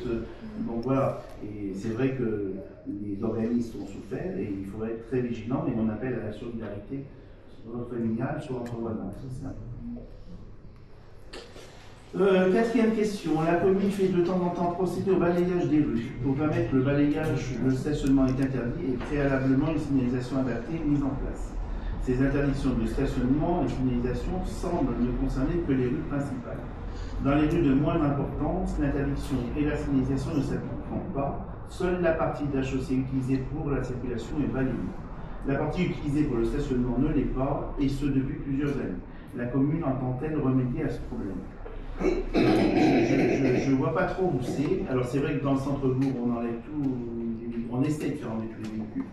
C'est pas toujours facile. Voilà. Après, je ne sais pas, est-ce que vous avez des rues à nous... Alors, oui, c'est une rue que je connais bien, c'est la rue du Bessay. Ah, oui. Je m'en doutais un petit peu. Et donc, Elle est compliquée entre nous. Hein. Pardon? Elle est compliquée. Hein. Oui, non, mais. C'est pour faire partir oui, non, mais- toutes les voitures stationnées, même avec des panneaux, je crois que ça va être très dur. Non. Le fait est que précédemment, donc, le balayage était fait à la main, et que ceux qui balayaient, passaient le balai sous les voitures, ils le faisaient comme ils pouvaient, mais ils le faisaient. Et là, depuis je ne sais pas combien de temps maintenant, c'est une machine qui passe. La personne qui conduit la machine, elle passe là où elle peut passer, et je ne lui fais pas le reproche. Et ça veut dire qu'il y a donc toute une partie de la voirie qui n'a pas été nettoyée depuis un certain temps. Donc je suppose que si ça se passe dans la rue de Bessay, il doit y avoir d'autres rues dans lesquelles ça va se passer. C'est pour ça que je posais la question. Alors, on va procéder, on va essayer de procéder pareil, on va essayer de faire le maximum de véhicules. Oui, le tout c'est de faire une campagne panneau 3 jours avant, et puis voilà. Voilà. Mais il passe pas partout. Alors, non, elle passe pas partout, non. On peut mettre quelqu'un qui va faire une usine. Ou cadrer des bâtiments. Mais, alors, on essaye, C'est à voir. on a fait commencer les agents communaux à 6 h du matin. Alors là, c'est pareil aussi, on comprend avec la chaleur, c'est compliqué, hein, donc on commence à 6 h du matin. Il faut aussi être un peu tolérant, hein, on va y aller tous les 15 jours, 3 semaines à peu près du village. Bon, bah, si à 6 h du matin, il y a un petit peu de bruit, il y a un petit peu de bruit, quoi. Ça fait pas longtemps. Hein. Voilà. Il faut qu'il fasse leur job aussi. Bon, mais on va faire en sorte qu'il passe. Hein. Comme il faut. Cinquième question. Savez-vous si l'épicerie dont l'ouverture a été annoncée va effectivement s'installer dans la Vendée? Eh bien, oui. Passe mardi dernier, ils ont eu la livraison de Ils sont en train d'installer. leur rayonnage. Vendredi, ils ont eu la livraison de leur frigo. Donc je pense que d'ici une quinzaine de jours, je pense, à mon avis. Voilà. 6. Des travaux de mise en place des locaux de la crèche seraient nécessaires ou obligatoires. Qu'en est-il? En quoi consisteraient ces travaux? Ces travaux sont-ils programmés, réalisés? Alors ça ne concerne pas la militance, ça concerne la communauté de communes. Je peux simplement vous dire que les travaux de mise au nom de la crèche, c'est pas énorme. Hein. Ce qu'on en sait au niveau de la communauté de communes, c'est remonter le grillage extérieur. Voilà. Donc ça va être fait par la communauté de communes. Il n'y a pas grand-chose à faire. 7. La pharmacie de Tence ne fournirait plus les médicaments à l'EHPAD de Tence. Pourquoi? Oui. Là, pareil, je vous invite à contacter l'EHPAD parce que, voilà, ils vont changer de fournisseur. Je vous invite à contacter l'EHPAD. Ça sera plus simple. C'est pas la mairie qui s'en occupe. C'est le directeur, ça qui décide. 8. Lors de la précédente réunion du conseil municipal, décision a été prise de réaliser les travaux sur 2 ponts endommagés par les crues. Qu'en étaient les travaux à réaliser sur les autres ouvrages? Alors, les 2 ponts attaqués, peut-être qu'André, tu peux nous dire un mot. Donc, le pont d'Écosse, les travaux ont commencé le 22 juin, par la démolition du pont. Et en sécurité, ils ont posé des buses le long de la rivière pour canaliser l'eau pendant les travaux, pour éviter que le béton se mélange avec le eau. Ils ont cassé tous les voiles, tout expédié. Et aujourd'hui, ils ont commencé aujourd'hui, donc ça suit un jour. Ils ont créé les voiles et après un tablier sur tous les bétons. Et après la voile et les gants. Et le pont des Os démarre le lundi, je pense. Non, je crois que c'est le premier jour. Si. Le 6 juillet, il me semble. Non, Non, c'est la période fermée. La pêche électrique n'est pas le lundi. oui, et après ça démarre. Et après, ça une semaine après. Une semaine après. Voilà. Bon, il reste 2 autres ponts, hein, on est d'accord par rapport à ça. Donc l'objectif, c'est de finir la consultation des entreprises avec l'idée de commencer fin septembre. Parce que j'en avais parlé la semaine On avait dernière. parlé du pont de la papeterie et le dernier pont. Il y a le vieux. C'est le vieux. C'est le vieux. Donc les travaux seront prévus l'année prochaine. Normalement, ce que nous disait la police de l'eau, c'est qu'il voudrait qu'on attaque la papeterie pour septembre. Et s'arrêter donc le 15 octobre pour recommencer en avril? Oui, voilà. D'accord. Mais ça, voilà, c'est la police de l'eau qui ne veut pas qu'on attaque avant. Voilà. Parce qu'il faut faire un bâtard d'eau au départ. Après, bon, je ne sais pas, c'est technique. Voilà. Mais il faut faire des études. Après, ce qui concerne ce qui est hors rivière, c'est au-delà du 15 octobre, on peut lâcher. Tout ce qui est sur la rivière. C'est tout ce qui est dans l'eau, en fait. J'ai juste une petite observation. Il y a une stèle qui a été posée à la papeterie, qui est en partie dans le vide maintenant. Je ne sais pas si vous l'avez vu. On sait que la culée part. Hein.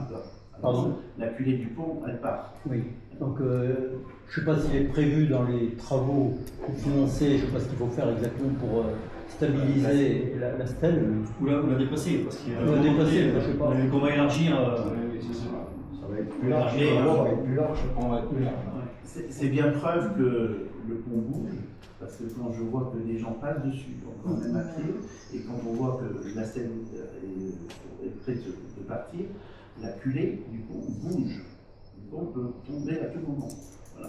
Donc j'invite les gens à ne pas passer sur ce pont. Voilà. Il faut se faire. Hein? C'est très juriste, hein. Ah ben, Regarde, ils seront envoyés.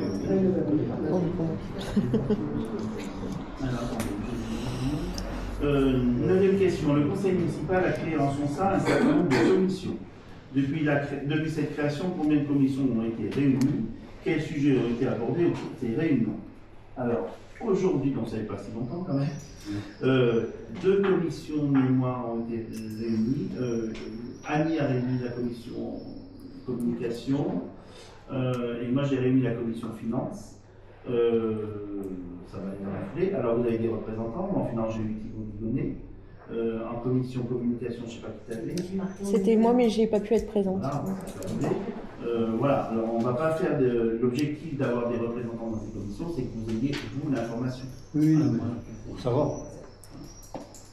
La commission des travaux, on va en faire une. Bon, pour le moment, on n'a pas grand-chose à se mettre sous la dent. J'ai envie de vous dire tant mieux. Ouais, ça va venir. Je pense que bon, durant l'été, les travaux sont plus ou moins arrêtés. Hein. Ouais, c'est ça. Donc est-ce que ça serait raisonnable d'en faire une avant les vacances? Je ne suis pas sûr. Non, mais Voilà. Non, mais pour vous tenir au courant, peut-être qu'en septembre, ouais, ça serait judicieux de faire un point tous ensemble et de voir l'acquis et ce qui va arriver.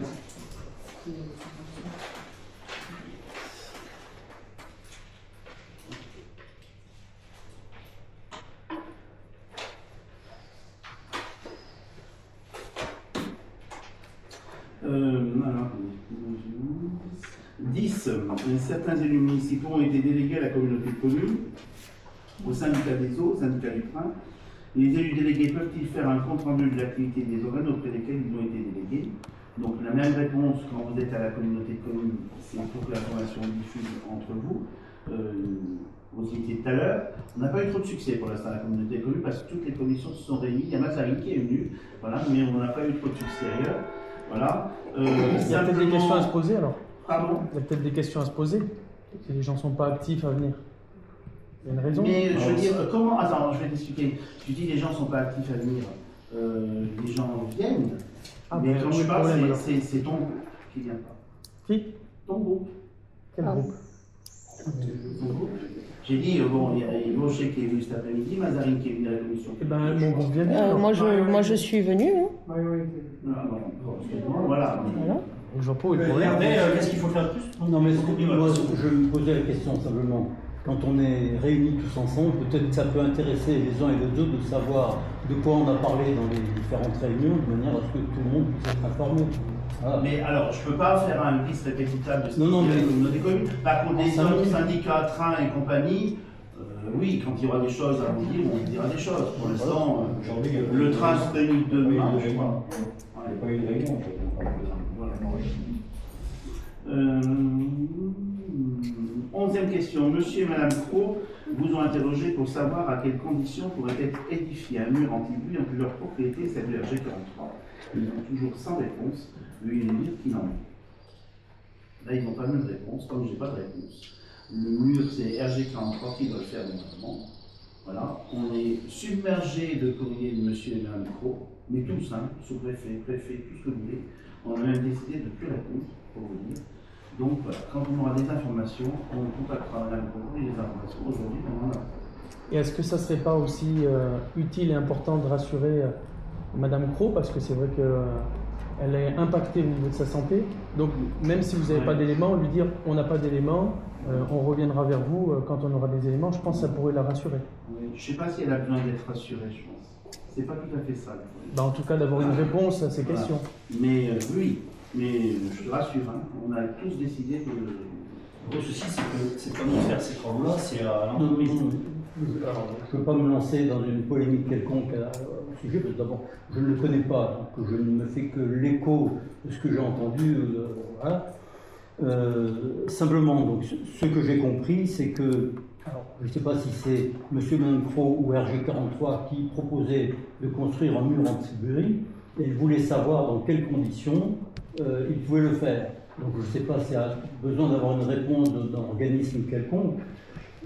Je pense qu'il faut demander, le cas échéant, il faut déposer un permis de construire ou quelque chose comme ça, tout simplement. Mais peut-être qu'elle attend une réponse, je ne sais pas exactement moi. C'est RG43 qui doit répondre.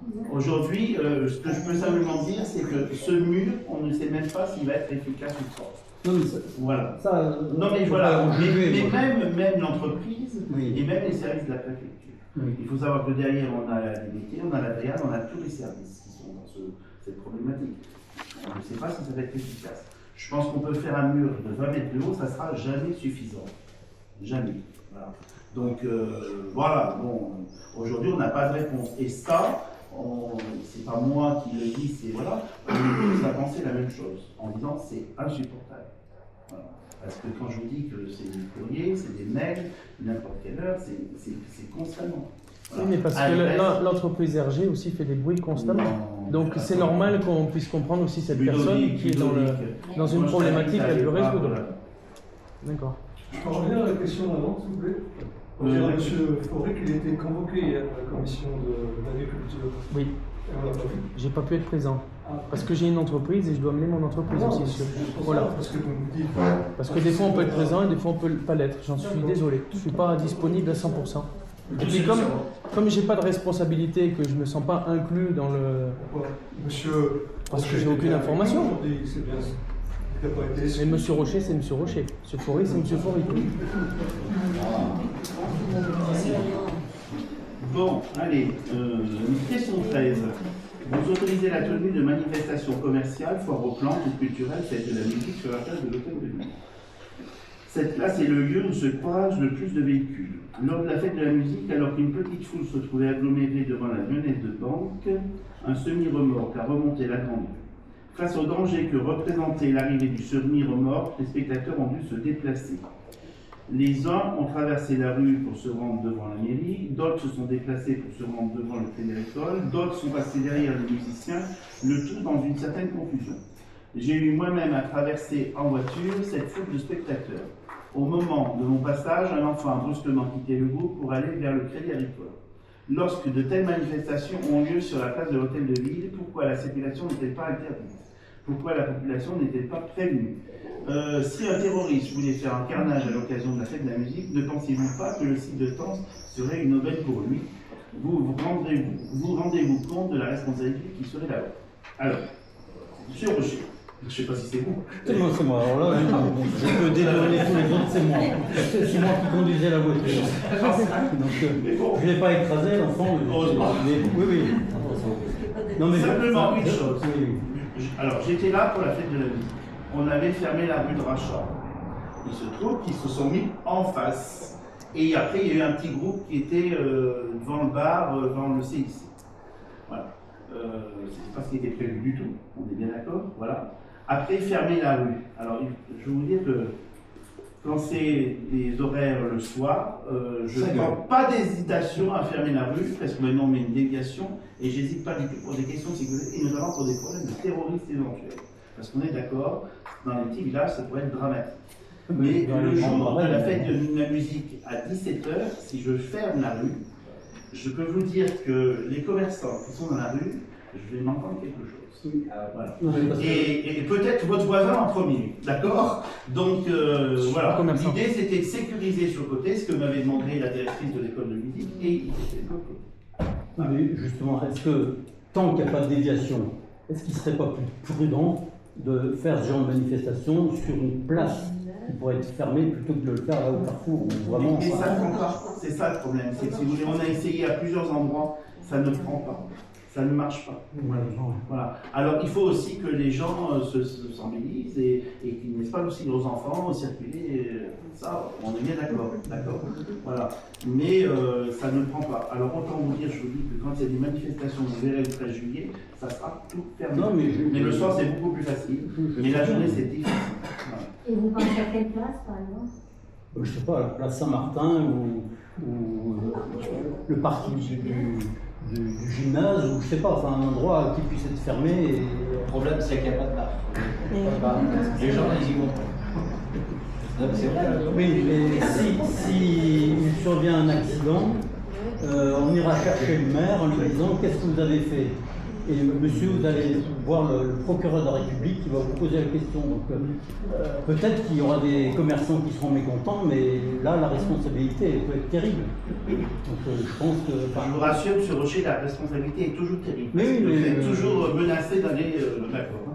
Voilà. Mais moi, franchement, voilà, autant on a fermé la rue de Rachat, on pensait que c'était là. Bon, j'ai été surpris quand je les ai vus de l'autre côté, quand je suis arrivé, ils étaient de l'autre côté. Voilà, c'est pas ce qui était prévu du tout. Voilà. Mais il s'agit simplement d'une chose, c'est ce risque de terrorisme, c'est notre préoccupation chaque fois qu'il y a des manifestations.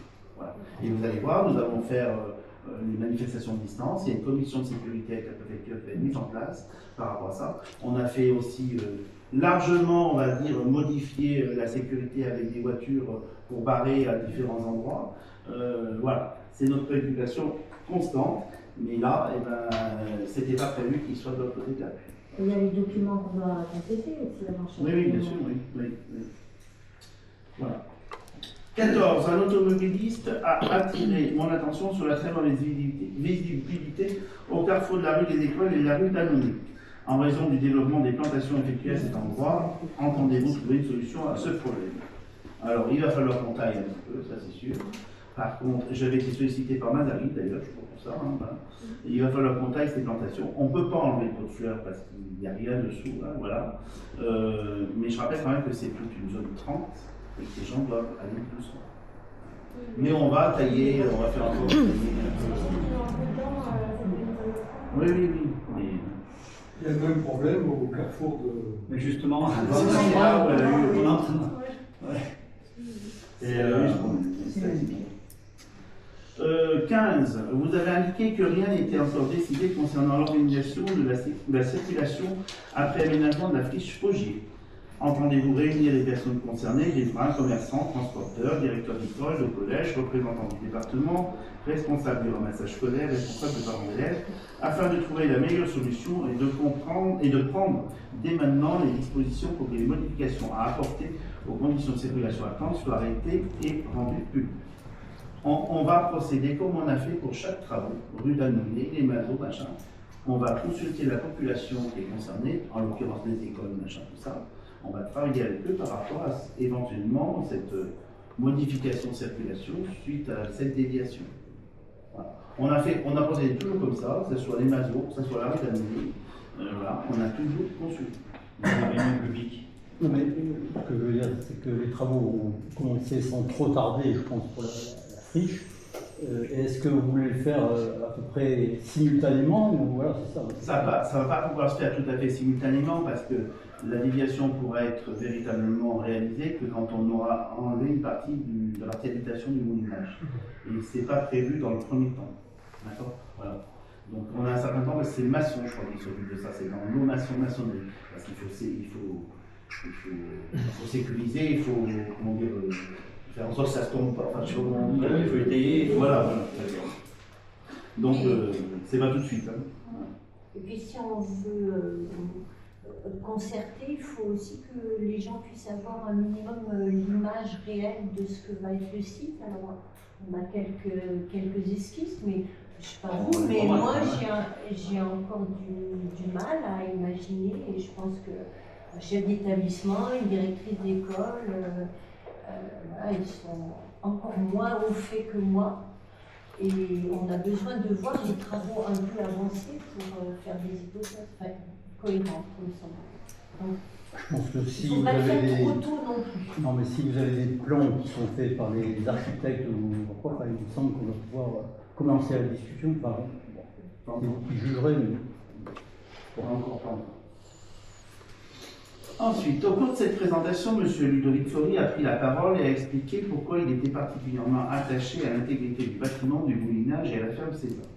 Vous lui avez répondu. Ludovic Faury a repris la parole, vous l'avez interrompu, tu ne vas pas nous dire que c'est là que tu as été conçu. A posteriori, pensez-vous que ces propos étaient pertinents? Quelle réaction auriez-vous si je vous demandais publiquement où vous avez été conçu? Alors, je vais remettre le contexte quand même, parce que c'est important, parce qu'on a l'impression. Voilà. On a eu une réunion, conseillers municipaux et conseillers communautaires, pour la présentation du projet FOGI. Au cours de cette réunion, donc Ludovic a pris la parole et a expliqué que la ferme César, je crois que c'était tes grands-parents qui habitaient, il me semble. Non. Voilà. Enfin, je sais pas. Donc il avait construit. Voilà. Un forêt. Voilà. Un forêt. Baste, et que tes parents s'étaient rencontrés à la. Non, plus. Non. Il avait travaillé tous les deux ensemble. Mes parents et mes grands-parents ont travaillé au Grand Moulinage. Ah, C'est tout. C'est tout ce que j'ai dit. Non, non. Ah, bon. Pas bon, peu importe. Moi j'ai entendu ça. On joue un peu sur les mots. C'est pas grave. Alors, et c'est là, sur le tour humoristique, je dis, mais ta tête était conçue là-bas. Voilà. Bon, je comprends qu'il faut plus faire d'humour, ça j'ai compris. Non, mais c'est un manque de respect quand même. Attends, laisse-moi finir, s'il te plaît. D'accord. Je comprends qu'il faut plus faire d'humour, il n'y a pas de souci par rapport à ça. Moi, c'est vraiment, je veux dire, j'ai été stupéfait de ta réaction à cette réunion. Tu es contre le projet du moulinage, tu as tout à fait droit par rapport à ça, mais j'ai envie de dire, qu'est-ce qu'on a entendu? On n'a entendu que des arguments qui étaient personnels. Alors que normalement, quand on est élu, on prend de la hauteur et c'est l'intérêt général qui prédomine. Toi, tu nous as amené que les relations qu'il y avait avec ta famille et la ferme César et le moulinage. J'ai été un peu étonné par rapport à ça. Bon, j'ai fait un peu d'humour, c'était peut-être déplacé. Je m'en excuse si tu veux, c'est pas le problème. Après, c'est pas une insulte. Voilà. Par contre, je ne sais pas qui a mis cette question, mais je suis étonné, mais vraiment étonné, d'avoir aujourd'hui en conseil municipal une question, mais qui est puérile. Je suis désolé. Un conseil municipal avoir ça, je trouve ça ahurissant par rapport à ça. Après, la question, si vous pouvez me dire où j'ai été conçu, mais c'est bien volontiers, je serais d'accord d'apprendre ça. Merci. Voilà, c'est pas ce qui est pour en faire une affaire personnelle, on s'est rendu compte d'une chose, c'est que suite à cette discussion, tous les conseillers communautaires des autres mairies se sont absentés parce qu'ils se sont sentis pas concernés du tout par tout. Moi, ça, ce qui m'a dérangé le plus, mon histoire, que tu sois attaché à tous ces histoires, je dirais, anciennes, c'est ton problème et à juste titre. Mais voilà, après, il ne faut pas tout mélanger. Enfin, moi, il me semble qu'il ne faut pas tout mélanger. N'empêche qu'on pouvait attendre d'autres arguments. Bon, tant pis, c'est bon. Non, mais bon, voilà, c'est pas non plus. C'est ça. Je pense que c'est dommage, parce que franchement, vous avez fait un bon travail pour préparer cette réunion, je le reconnais, que vous avez exposé tous les tenants et les aboutissants. J'ai trouvé que ces propos étaient déplacés. Ils n'avaient pas à être tenus là. Voilà, c'est tout. Alors je vais défendre M. le maire, parce que oui, je pense qu'il a été peut-être pas trop subjectif, on va dire. Non, mais parle pas à ma place. Moi j'étais le premier choqué déjà par les propos. Il fallait vite que ça cesse. Quoi. Alors, je sais que je ne ferai plus de touche d'humour avec vous. D'accord? Voilà. Je sais que tout le monde ne comprend pas. D'accord? Bon, c'est compris, ne vous inquiétez pas. C'est un humour dérangeant quand même. Pardon? C'est un humour dérangeant, qui manque de respect.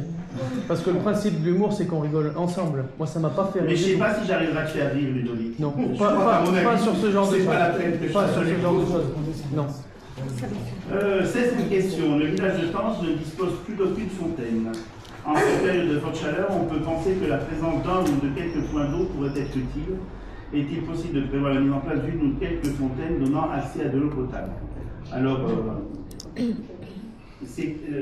on a deux fontaines qui marchent, mais c'est pas ça que vous voulez en fait. Je veux dire, il se peut qu'il y ait des randonneurs, des gens qui viennent de Genève et qui passent par Tence pour aller au puits et ils ne peuvent pas forcément remplir leur gourde ou je sais pas quoi. Je pense que pour avoir fait un peu de randonnée par parfois dans les Alpes, on trouve encore des fontaines qui fonctionnent, on peut remplir une gourde. Alors, C'est l'eau potable, oui. Monsieur Rocher, il y en a de moins en moins, hein, on est bien d'accord. mais- On est plus basé sur un système de recyclage d'eau. Oui, mais Juste pour voir plus d'eau. justement, peut-être qu'on peut faire un endroit où on pourra avoir de l'eau potable, il suffirait d'appuyer sur le bouton pour remplir une gourde. Le tout, c'est Moi, qu'un. je vais vous en donner un au cimetière. Il y en a Au cimetière. Et ça, je peux vous dire que les randonneurs qui font le Compostelle le savent. Dans tous les cimetières, il y a un point.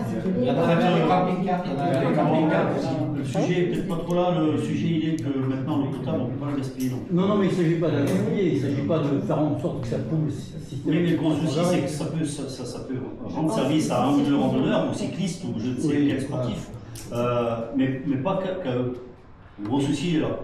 Et il y Si en a on est aussi. obligé de mettre un gendarme à chaque fois qu'on appuie sur un bouton, parce qu'à un moment donné, c'est ce qui va se passer.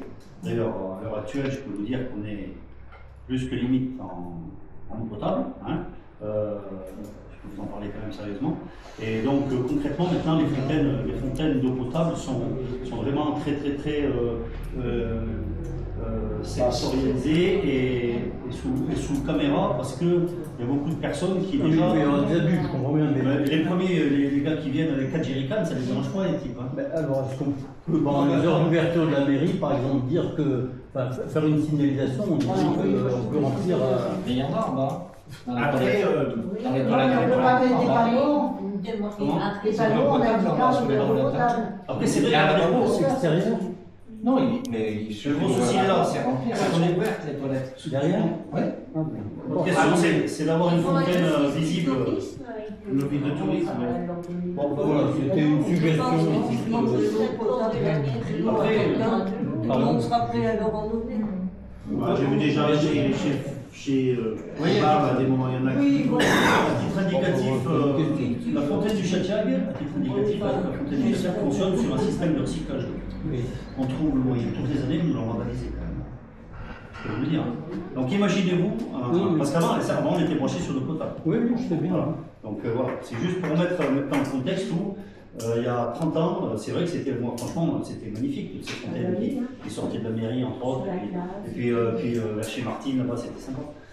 Mais maintenant, je pense que c'est plus d'actualité, et puis trop d'abus. J'ai juste Concernant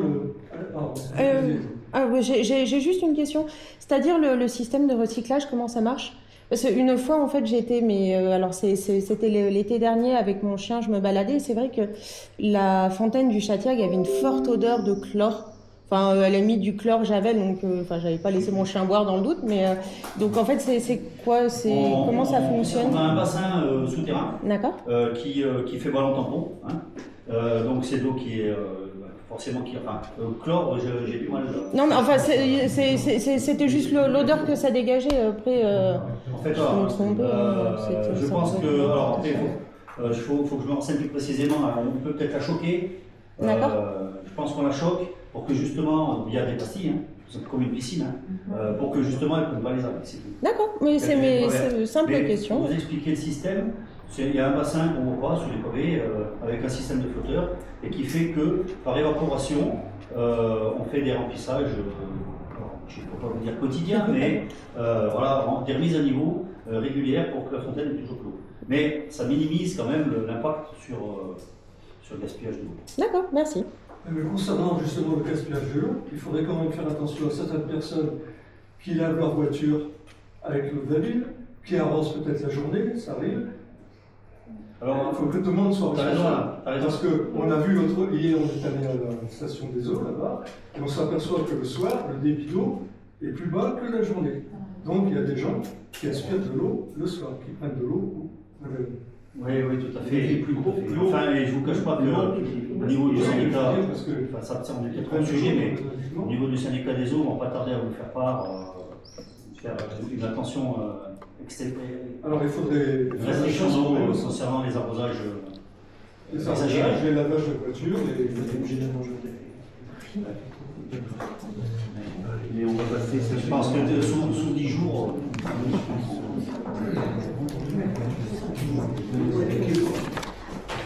C'est bon, j'ai répondu à vos questions.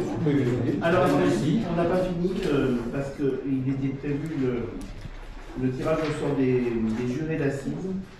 Alors vous savez qu'on ne fait pas le tirage là, on a un ordinateur, un logiciel qui tire au sort. Alors, pour cette année 2027, j'ai dit, ont été tirés au sort M. Delol Nicolas, M. Espérandieu Lionel, M. Ferrapi Marc,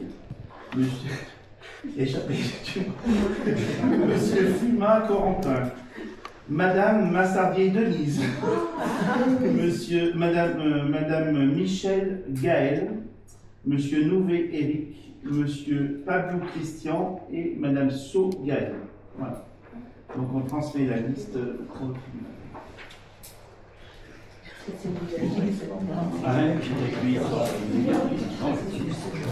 Voilà, je vous remercie. Ah, il faut des signatures, par contre. Ouais, on fait passer pour les signatures. Normalement, il y aura un autre conseil municipal prévu au mois de juillet. Je vous invite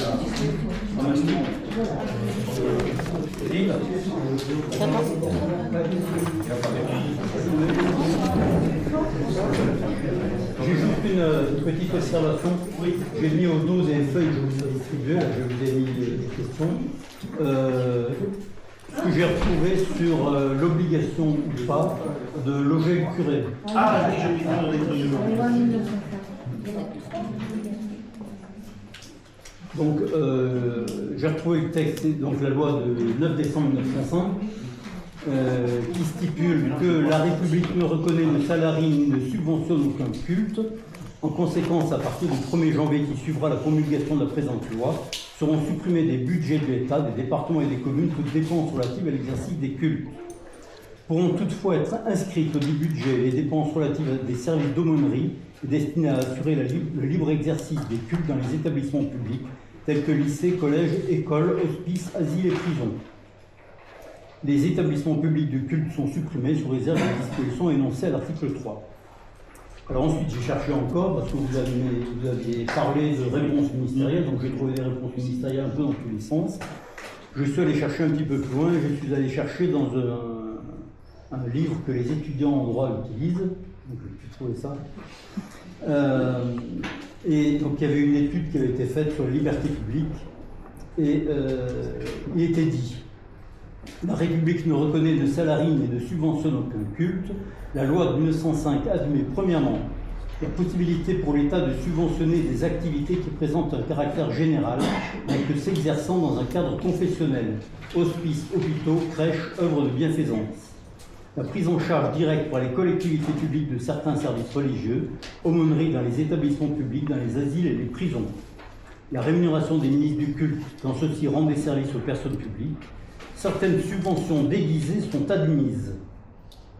Nombreuses sont en effet les communes qui accordent à leurs curés la jouissance gratuite du presbytère ou moyennant une location privée dérisoire. C'est un livre qui a été fait par 2 professeurs de droit, enfin, vous pourrez le rechercher si vous voulez. Donc, en résumé, je pense qu'il n'y a pas d'obligation, le principe c'est même l'interdiction, il y a une tolérance pour l'occupation par le curé d'un logement, et qu'il n'y a aucune autorisation à donner à la disposition un local pour la paroisse. Une interdiction, le principe c'est l'interdiction. Alors je vous ferai passer la réponse, je vous ferai passer la réponse parlementaire à la question que j'ai eue. Mais vous voulez en venir où, M. Rocher? La réponse... ça vous dérange que le curé soit logé? Non. Non, mais voilà, je veux savoir derrière où vous voulez aller, d'accord? Parce que je rappelle simplement une chose, cette cure, elle date de 73, de la reconstruction de la cure. Et je crois que c'était votre père qui a logé. Oui. Non, mais je comprends pas. Non, mais alors, mon père, il a fait ce qu'il pensait devoir faire en 1973. Mais il n'a pas mal fait pour autant. Hein. Pardon? Il n'a pas mal fait pour autant. Non, mais voilà. Moi, je n'ai jamais dit, je n'ai jamais entendu mon père dire, ou d'autres maires, qui avaient l'obligation de loger le curé.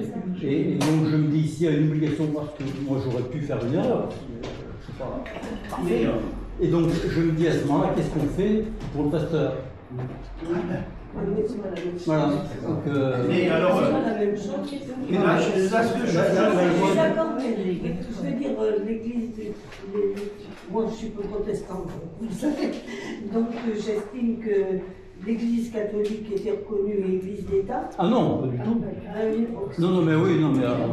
Et Non, non, mais. les protestants ont toujours exercé leur culte et construit leur temple et leur presbytère et par eux-mêmes. Oui. Non, mais il y a un principe, c'est liberté, égalité, fraternité. Ben oui, mais je suis d'accord, mais ça n'a jamais été le cas. J'en ai vu les Non, mais Moi, je serais d'accord qu'on voit aussi le Monsieur Rocher, je veux dire, on va arrêter, on va pas faire la guerre des cultes.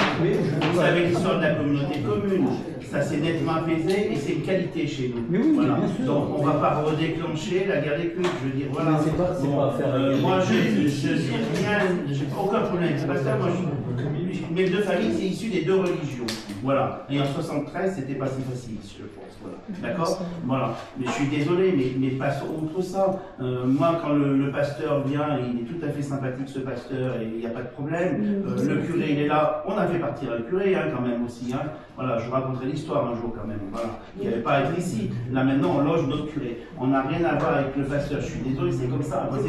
Moi, si le pasteur demain, il avait un problème, il était dehors, je ne le laisserai jamais dehors. Enfin, voilà. C'est. Oui, c'est ça. Oui, mais est-ce que c'est maintenant, en pleine séance, qu'il faut lancer encore ça? C'est pas sûr. Voilà. Je pense que ça prend une polémique. Non, mais je ne veux pas créer une polémique, je dis simplement qu'il faut rétablir les choses. Il n'y a pas d'obligation.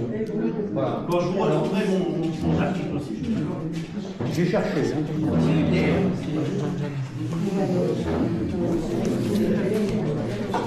On va envoyer les classes là. Il faut que ça passe le tour.